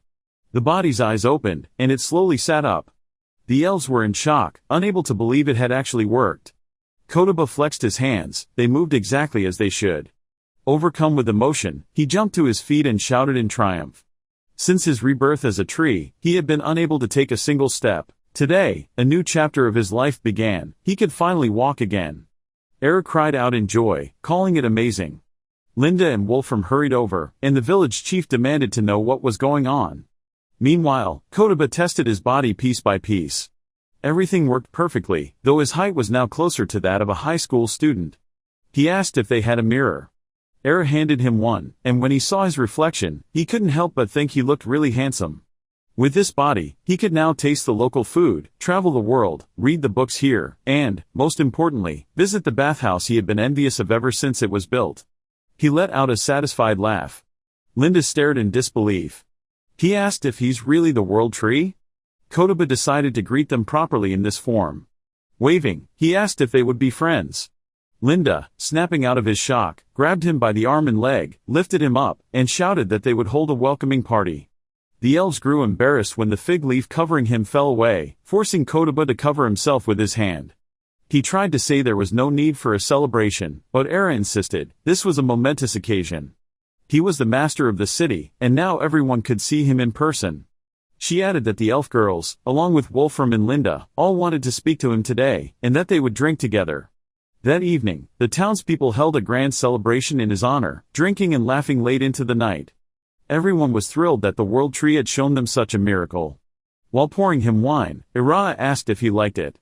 He said that he did, though what he enjoyed most was drinking with them. Even as a tree, alcohol had been pleasant, but tasting it as a human was far better. Ira smiled warmly, saying they were glad to have come so far and finally share a drink with their master. He understood exactly what she meant. She then asked for his name, saying they couldn't always call him master or world tree. In his previous life, he had been Kotoba Seikai, but since this was a fantasy world, he decided on something that still fit him. After some thought, he still chose Kotoba Seikai. The elves accepted the name, and Era promised never to forget it. For him, this name symbolized a new beginning in this world. He spent the rest of the night talking with Linda, Miyako, and the others, seeing the city through human eyes for the first time. It felt like a true hometown, a place where he belonged. When the party ended, he finally visited the bathhouse. Sinking into the warm water, he sighed with pleasure. It had been years since he'd enjoyed a bath. He loved the way it seemed to cleanse both body and soul. Just then, the door creaked open. He thought, who could that be? It was Linda. When he saw who had entered, he was stunned. Elves, wearing nothing but towels, were walking straight toward him. Outraged, he blurted out, "Why are you here? This is the male side, isn't it?" Without hesitation, they began stepping into the water with him. Era calmly assured him that everything was fine. Today, this place was reserved for him alone. Besides, she added that he actually looked like a child. Kotoba answered that's not important at all and said that they're elves. But Era just commanded all the girls to rub their master's back. One by one, the elves waded into the water around him. Confused, he thought, why is this happening? He didn't even know where to look, let alone what to do. The elves began turning him from side to side while making requests, and though he tried to wriggle free and stop them, they carried on without the slightest pause. After rubbing his back, Era asked if he enjoyed it. Then she placed her hands on his shoulders, offering to give him a massage. Surprised at how tense he was, she asked if it was because he had only recently started moving again. One of the elves, he couldn't tell which, since they all looked alike, told Era to leave it to her. She would give him a foot massage so he could relax. Before he could refuse, she grabbed his legs and began kneading his feet, noting that they were tense as well. Kotoba yelled that they should stop it already, trying to pull away, but it was no use. His complaints carried out into the street for anyone to hear. When it was finally over, he then admitted, albeit reluctantly, that the elves were incredibly skilled at massage. Despite his discomfort, he felt both his mind and body cleansed. Enro then asked if they could do it again sometime. Changing the subject, Kotoba asked where he would sleep tonight. Enro laughed, telling him, as always, he could simply create a new home. Stepping out of the bathhouse, he took a deep breath of fresh air, relishing the magical feeling of cleanliness and relaxation, until he heard footsteps behind him. Turning toward the sound, he saw the elves approaching again. He asked them why are they here right now. Enro explained that they remembered he had nowhere to sleep, and if he didn't mind, he could stay at their house. He refused immediately, reminding them that, as Enro had just said, he would make his own home. She then teased that if he was settling down, maybe he could build a magnificent mansion for himself. He replied thoughtfully that anything is possible. After all, he managed to create a human body. He realized his creative ability was growing stronger, but to use it fully, he'd have to return to his tree form, which was troublesome. Changing his roots didn't make them smaller, but it did drain his magical power and faith. This loss wasn't visible, but it was real. Sometimes even the world tree itself would shrink. But now, its outward size remained the same, in fact, it had grown. That meant the true source wasn't the roots at all, it was faith. Looking at his hands, he wondered if he could use this power in human form. At that moment, Linda and Miyako approached him. He chose a spot and decided to try building there. Stretching out his hands, he focused all his energy and imagination. Roots began sprouting from his palms, lengthening and twisting into shape. The more he worked, the more determined he became to build a proper house that wouldn't collapse. The elves held their breath in awe as the roots wove themselves into walls, pillars, and roofs. Soon, a magnificent mansion stood before them. Enro was stunned and said it was indeed incredible. Exhaustion hit him immediately, and he sank to the ground, saying he was tired.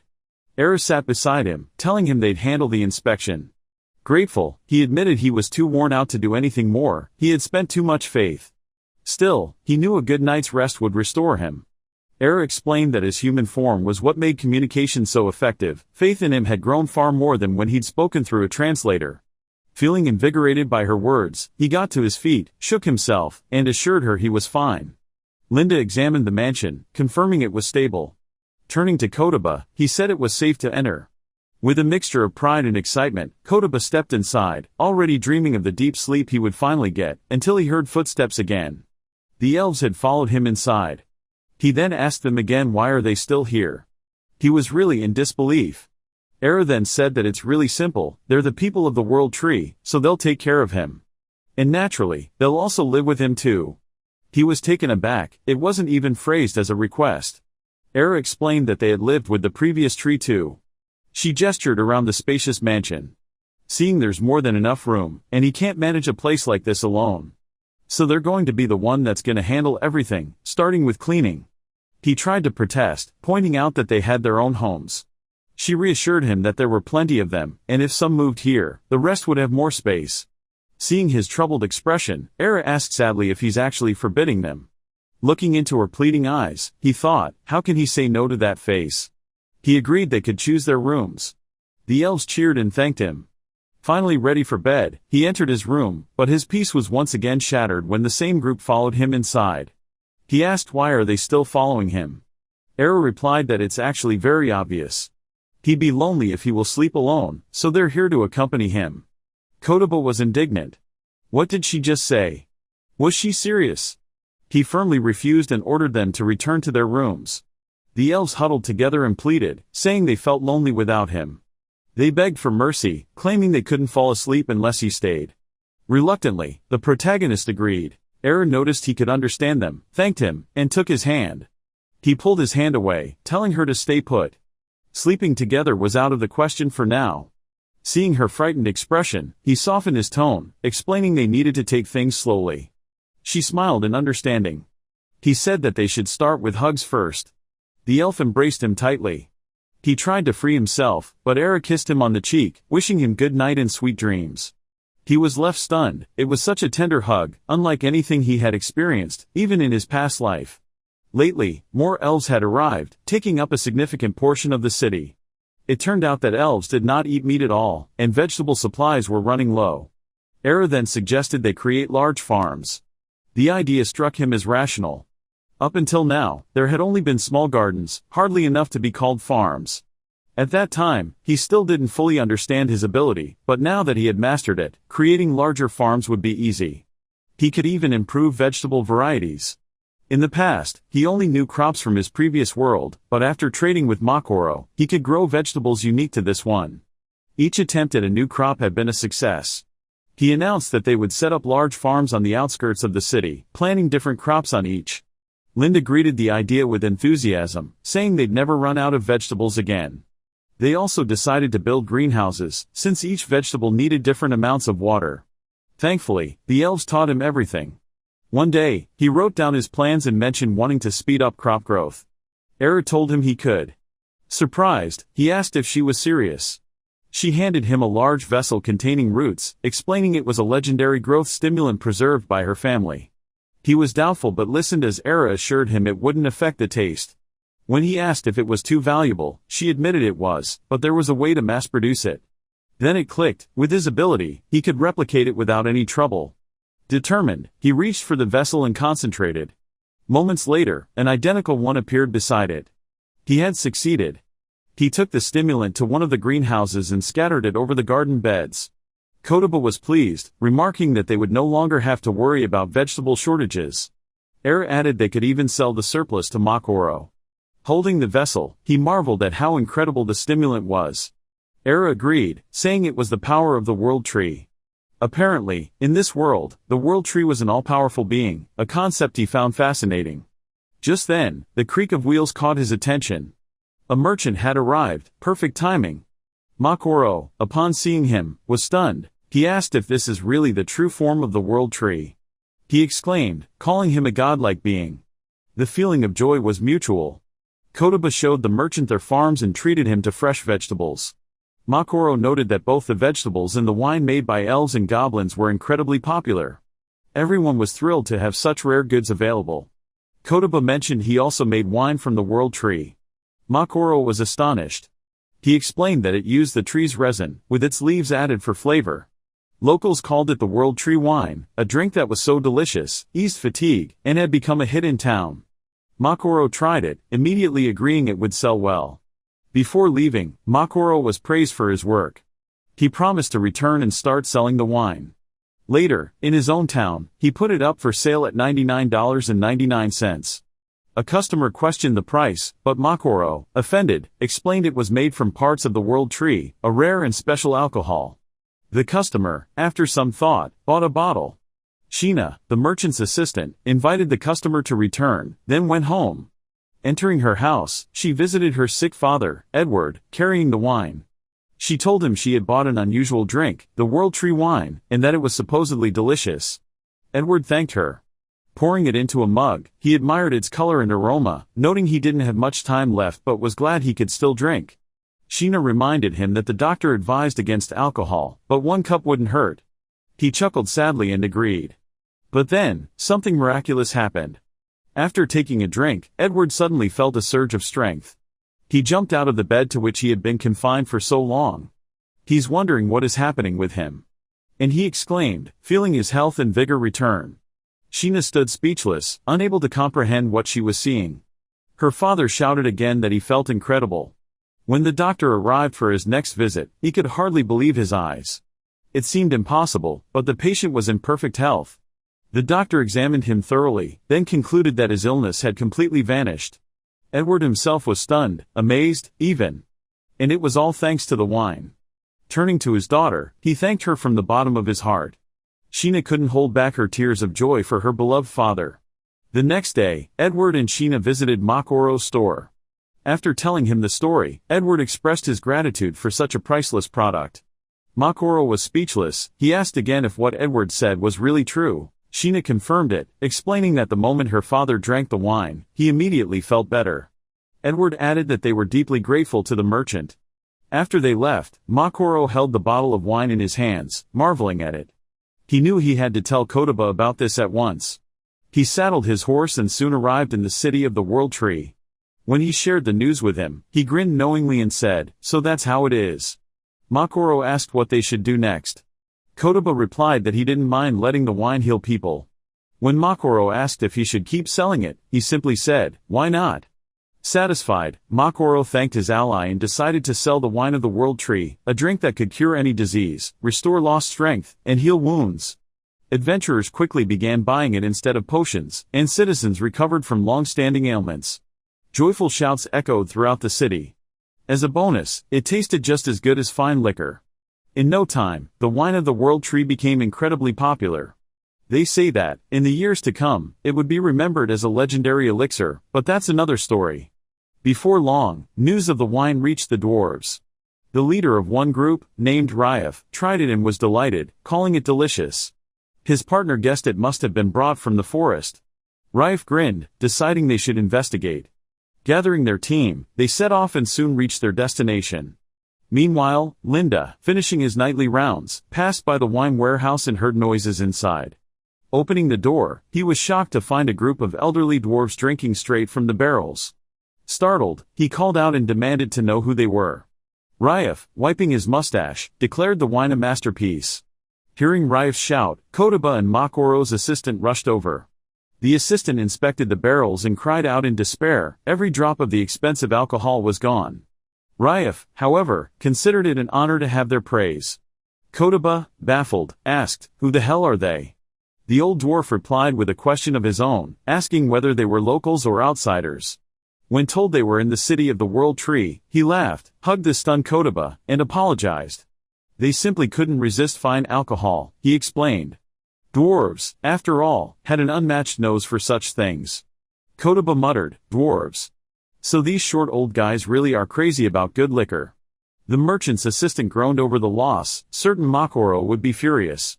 Scratching his head in guilt, Ryef apologized and offered to make some tools as a peace offering. This caught Kotoba's interest.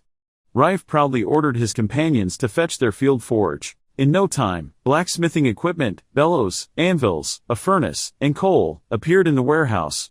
They worked with such speed and precision that everyone stood amazed. When they finished, Ryef held up a finely crafted shovel. Linda turned it over in his hands, impressed. It was far superior to anything they could buy elsewhere. Then came an axe, perfectly balanced and easy to handle. Kotoba couldn't help but think these dwarves really could make life easier. Laughing at the praise, Ryef offered to craft whatever they needed, swords, staves, bows, spears. Turning to the merchant's assistant, he asked if this was enough to make up for the wine. The assistant examined the shovel, noting it could fetch a high price. Linda, amazed, called the items treasures and asked if they could teach their skills to the locals. Ryef said it wasn't a problem, though the alcohol had run out. Linda was surprised they weren't drunk already. Ryef admitted they were, but when Kotoba suggested throwing an all-night drinking party, the dwarves' eyes lit up. Realizing the visitors had no ill intentions, and that they'd also given them valuable tools, Kotoba decided they were still in the green. More wine could always be brewed. Soon, the city was awake, and a massive feast began in honor of their new dwarven friends. Ryef drank more than anyone, laughing warmly and saying how much he loved their city. Wolfram, equally merry, invited the old dwarf to stay and live with them. Ryef shouted in surprise, asking if they could really live here. The dwarves explained that they were simply looking for a place to settle down. Wolfram agreed, adding that their blacksmithing skills would be a valuable asset to the city. He was certain that their master Kotoba wouldn't object either. Kotoba smiled and replied, "Of course, if they're willing to stay with us." Ryef raised his mug, thanked them, and remarked with a touch of guilt that they had drunk their alcohol without asking, yet were still treated so kindly. That settled it, they would live in this city. Kotoba handed him some food and said, "Take this as a snack. It's the fruit of the World Tree, a gift from me personally." Ryef accepted it and replied, "If you don't mind." Kotoba reflected on how 15 dwarves had now joined them. With their tools, work across the city became much easier, and everyone welcomed their settlement. The only problem now was that they needed to increase alcohol production. Not long after, Era burst in, shouting that the city's defenses were lacking. Kotoba pointed out that they already had good warriors, werewolves and goblins were formidable in battle, and they even had orcs. But Era snapped back that if dwarves had managed to sneak in, it proved otherwise. She reminded him that as the World Tree of this world, he would be a prime target for troublemakers. The previous world tree had faced constant threats, and many would seek to exploit his power. To protect him, they needed stronger defenses. The protagonist asked, "And how exactly do we do that?" Era's answer was immediate: they would make golems.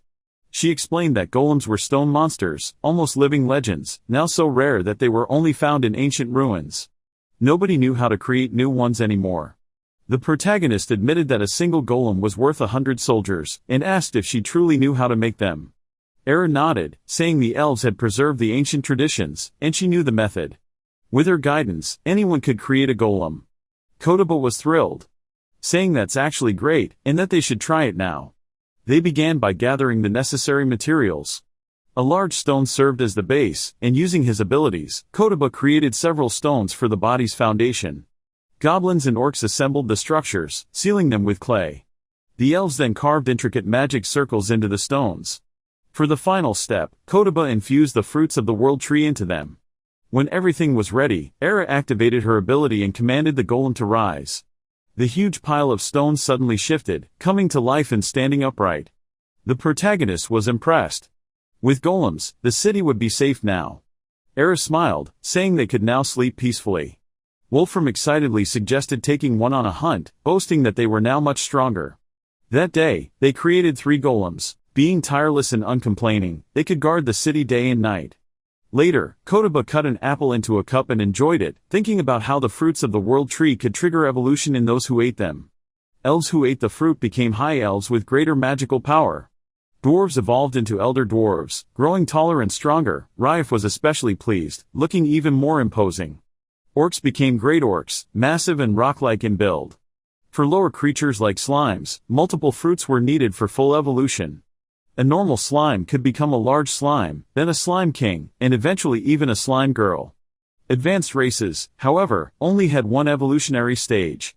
While walking, Kotoba ran into Benjamin, greeted him, and continued on, lost in thought.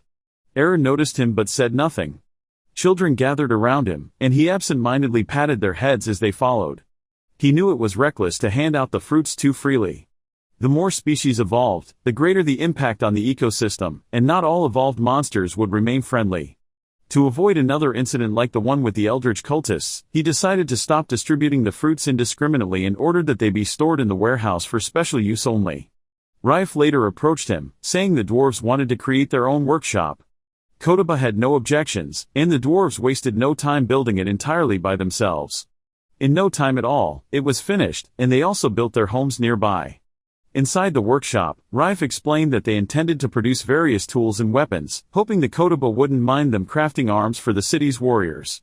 Kotoba supported the idea wholeheartedly. Rife admitted they needed quality materials, but all they had was wood. The protagonist agreed that wood wasn't enough for good weapons, until an idea struck him. Breaking off a branch from himself, he used his magical power of imagination to transform it into a strong, gleaming material. He handed it to Rife. He asked him if he can use this. The old dwarf's eyes widened, and he bellowed with excitement. "This is legendary. Yggdrasil steel." Kotoba was stunned. It was just a branch. But Rife assured him there was no doubt. He had seen it long ago, and it was a material from which anything could be made. Without wasting time, the dwarves threw it into the forge, heating it until it glowed, then hammering it into shape. Before long, Kotoba beheld a sword of breathtaking craftsmanship. The old man announced that the weapon was ready, then asked him to channel his magical power into the sword. Kotoba was taken aback, but the elder dwarf confirmed it, explaining that the sword had no owner yet. If the protagonist poured his magic into it, the blade would become the only holy sword in existence. Kotoba began to understand, though he wasn't sure how to proceed. Taking the weapon in his hands, he held it before his face, closed his eyes, and with the power of imagination, poured a piece of himself into it.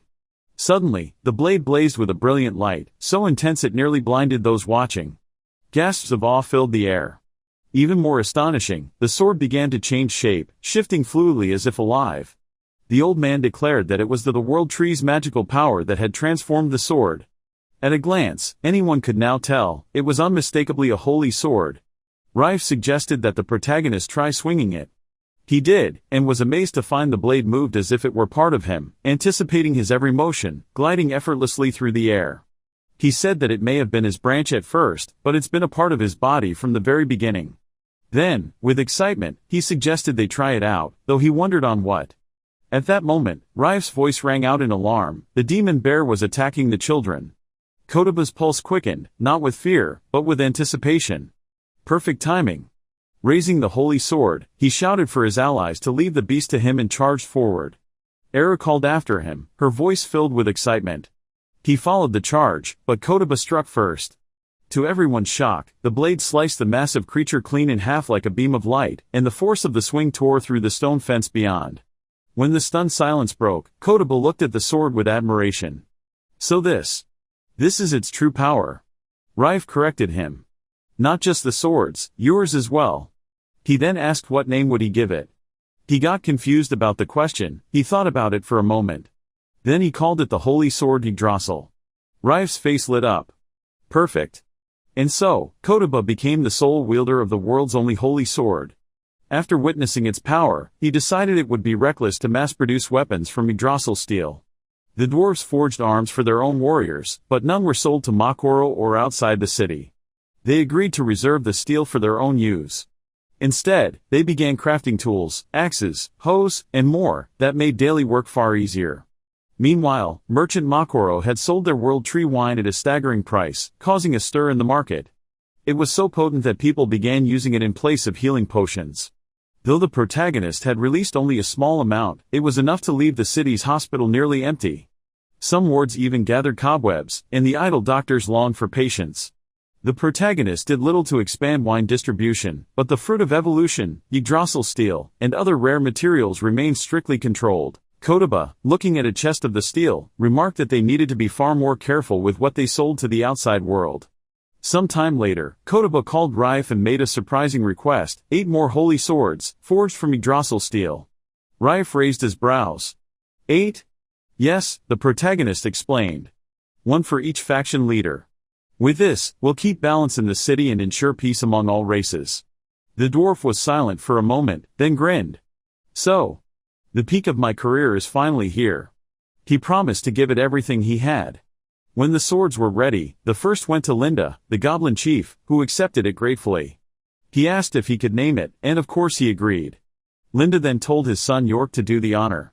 Surprised but proud, York named it the Holy Sword Goblio, vowing to one day wield it as the next goblin chief. Jonas's son, heir to the werewolf clan, poured his magic into his own holy sword and named it Wolfang. Others followed: the Arachne people's blade, Archnecrion; the elves' blade, Elma; the slime's blade, Slimebringer; the dwarves' blade, Dwarfworm; the humans' blade, Excalibur. With 9 holy swords in total, the alliance's defenses were stronger than ever, and the weapons became a symbol of unity. One night, Raif and his assistant relaxed in the bath with bottles of world tree wine. Raif sighed in bliss, saying it was still as exquisite as ever. They had made 9 holy swords without tiring, and the wine seemed to heal even the assistant's back pain. But in his tipsiness, Raif dropped the bottle into the pool. He chuckled, saying it had now become a hot spring of world tree wine. No one's back would ever hurt again. Later, when they left, something strange happened. A corpse wandered to the pool, stepped in. And moments later, there was an explosion of light. He climbed out as a living human, confused but overjoyed. Another undead jumped in and emerged fully restored, shouting with glee. The noise brought everyone running. Raif pointed at the scene and said that they actually came from the bathhouse. One of the revived explained they were undead who had always lived in the forest. One day, he'd stumbled upon the spring, entered it, and been brought back to life. Kotoba turned to Raif suspiciously. Raif sheepishly admitted he'd spilled the world tree wine into the bath earlier. So, the wine could restore the undead to human form. An incredible power, but one that could have serious consequences. The revived asked, with a hopeful smile, if they could stay in the city, promising they could work hard and contribute. Kotoba agreed, and just like that, 15 new residents joined their ranks. Undead can only be dead, and since they are no longer dead, they are not exactly alive either. Undead possess immortal bodies and cannot die. Becoming one means everything is over for a person, even death becomes an unaffordable luxury. They wander back and forth endlessly. But here, the undead were able to regain their bodies and be resurrected. It was almost hard to believe. Now they had become human again, and perhaps that was something to be happy about. Curious, he wondered if the miraculous wine could also bring back the truly dead. He poured it over the corpse of an animal, but nothing happened. It seemed the wine's power was limited to walking undead, thankfully so. If it could revive anyone, even long-dead corpses, that would be too much. Recently, the city's population had grown, and with it, the speed at which faith was generated. He considered what to do with it, perhaps continue developing the city. More houses could be built, and the old goblin homes improved. With each new influx of faith, construction could progress. Goblins' building skills were still limited. They could not yet make grand structures, only small mansions at best. But larger buildings were needed for the city's growth. Now, with faith, such projects were possible. When the council met, they gathered in the mansion, but if the number of attendees grew, it became cramped. The growing city clearly needed a community center. Eventually, they approached the World Tree. Raif asked if they could build one here, and Kotoba agreed. He began construction, envisioning a large council hall in the city center. It would be spacious enough for many citizens, with a large table for meetings and even space for a tea ceremony.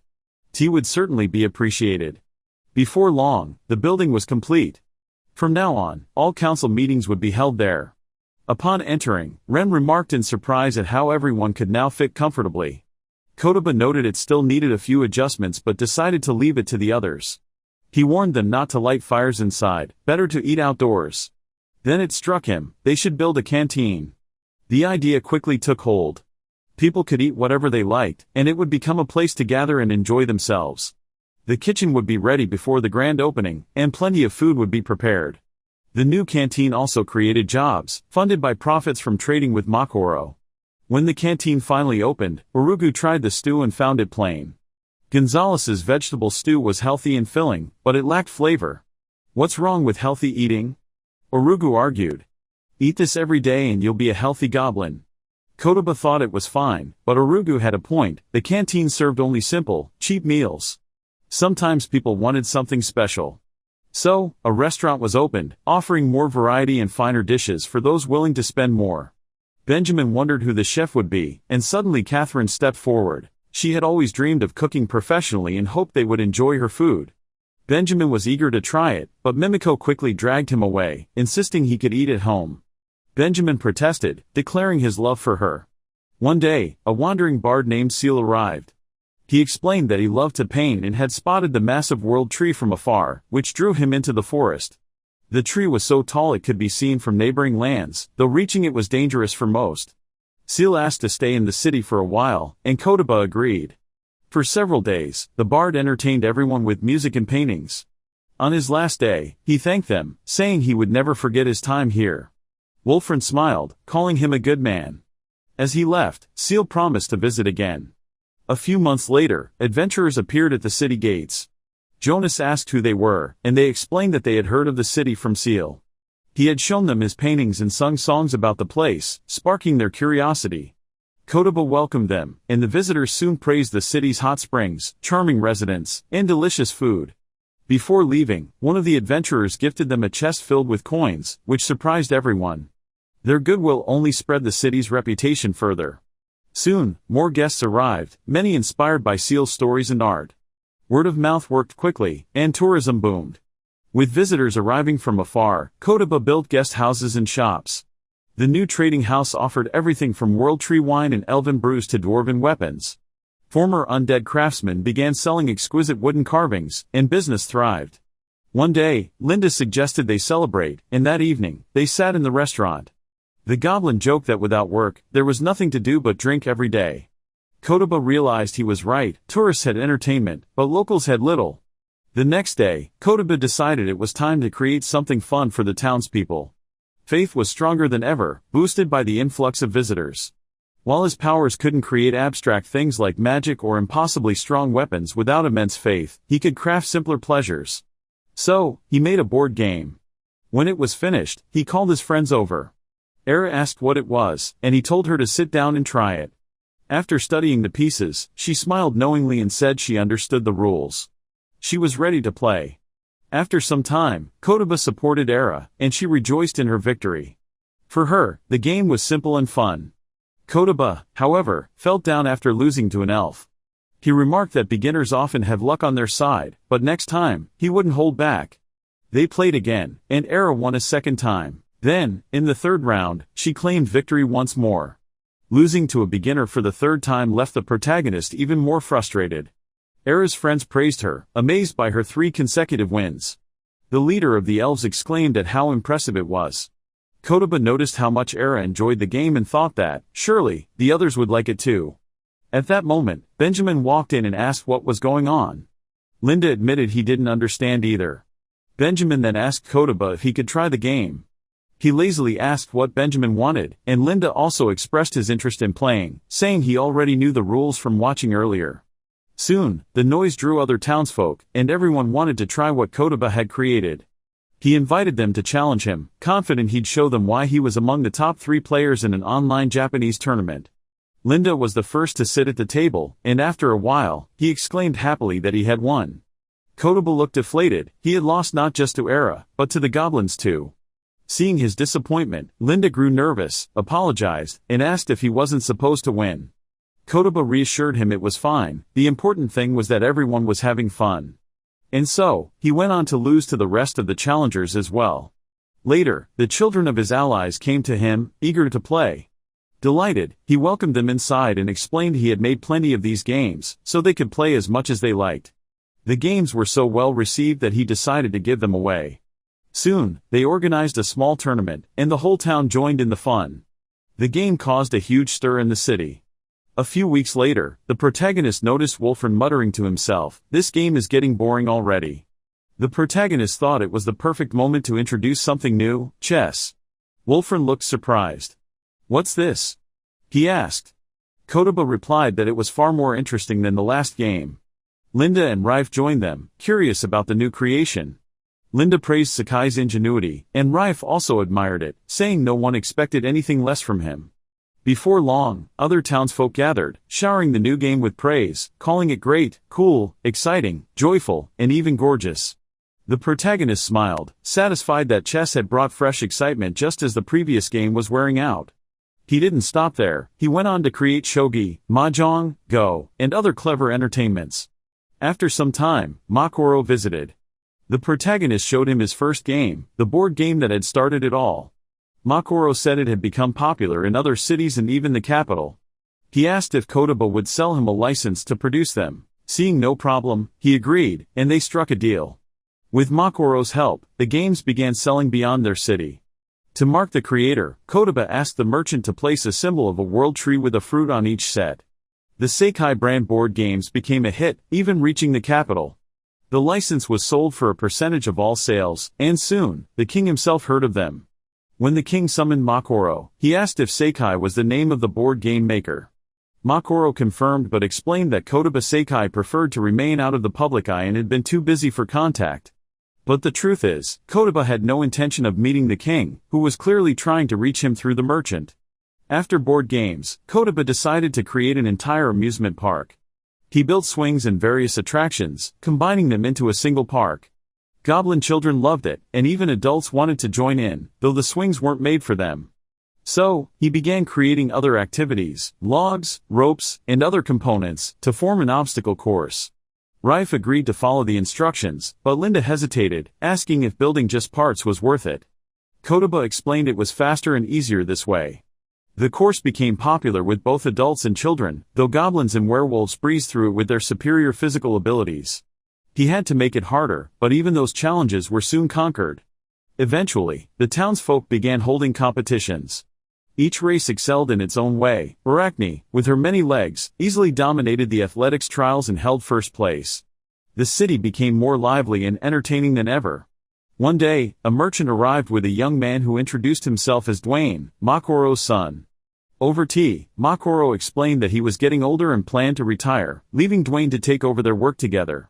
Kotoba understood him, noting that they had worked together for a long time, and offered Makoro the fruit of his tree as a gift. Makoro, however, declined, explaining that a fruit from the tree had once saved his life and even led him to meet his wife, the love that gave him Dwayne. He wanted to spend his remaining years with her. The protagonist respected his decision. Though Makoro was still young, by Japanese standards, life expectancy in this world was shorter, and many people lived in hardship. Kotoba welcomed the idea of working with Dwayne. The young man replied that it was mutual. His father had told him of all the help he had given, and he intended to repay the kindness. When Kotoba objected, saying Makoro had already done enough, Dwayne firmly insisted they were forever in his debt. Curious, Kotoba asked about Dwayne's homeland. Dwayne explained it lay to the south, in the kingdom of Grinda, ruled by King Bamek. It was a prosperous realm home to many races. The protagonist asked if their own city, lying within the kingdom's territory, might become part of it one day. Dwayne answered that by law, it already was.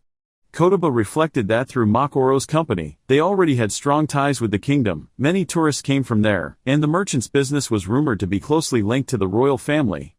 After all, the company was the most successful in the nation. If he wasn't mistaken, Makoro had even served as mayor of Frankfurt. It was a prosperous city with thriving trade, and Kotoba was even eager to visit that place. Dwayne mentioned that his father had told the king a great deal about him. Bamek, he said, was a good person and had expressed hope that one day their ruler would visit the city and enjoy it. The man then asked if Kotoba knew the name of their city. In their kingdom, it was called the settlement of Yggdrasil. Their board games, he added, had become quite famous. Kotoba replied that he was aware of it and noted that many locals even called it Yggdrasil. He considered the name and thought it wasn't bad, especially given the rise in tourism. Perhaps he could find a way to earn even more from it, though they already seemed wealthy enough. Much of their income came from working with the Makoro's company, though Kotoba preferred calling it the Luck Company to avoid confusion. With the increase in tourism came an increase in faith, and the more visitors loved the city, the stronger that faith became. He reasoned that if he could attract more tourists, his power would grow as well. An idea struck him: what if they built a casino? He asked a nearby knight if other cities had such establishments. The knight confirmed they did, and not only casinos, but other places of vice as well, common in most large cities. Kotoba realized that if gambling houses already existed here, opening another wouldn't be revolutionary. Still, he decided to ask what types of games were popular. The knight mentioned roulette and poker. Poker? Kotoba repeated, saying it as he was surprised. The knight confirmed it was indeed played here. That meant card games were already well developed. Perhaps someone from another world had brought these games before, or maybe they had emerged naturally. Either way, if they only offered the same games as others, their casino wouldn't stand out. Then a new thought occurred: what if he introduced modern attractions like pachinko or slot machines? In this world, however, there was no electricity or technology to support such things. He wondered if faith could be used to create them instead. Determined to try, he focused his magical energy, but soon felt his body trembling violently. A faint aura glowed from his hands as his strength rapidly drained. He screamed in pain, but when the shaking stopped, he saw it, a slot machine standing before him, its board lit up, inviting players to try their luck. But there's no electricity here. He now wonders, how is this gonna work? He thought in astonishment. His hands trembled as he realized how much faith it had cost, nearly all he had. Creating a pachinko machine proved impossible with his remaining strength, making mass production is out of the question. Still, he learned that with enough faith, he could even make something like a computer. But he hesitated. Introducing advanced technology might disrupt the natural growth of this world. For now, he decided to focus on building up his faith, starting with the casino. He placed the slot machine in the city center and explained his idea to his allies. Era examined it and remarked that it held an immense magical power, likely what made it work. Linda understood the plan: attract tourists with the machine. Kotoba confirmed this and added that the more customers spent, the more faith he gained. Then he handed Era a package, asking if she and the other elves could wear its contents while working in the casino. She unwrapped it and revealed a rabbit costume. Putting it on, she transformed before their eyes. Kotoba was delighted at how well it suited her, while Linda was astonished and asked if people really work in casinos dressed like this. And so, their casino opened, with elves in rabbit suits luring in customers. It quickly became popular, just as Kotoba predicted.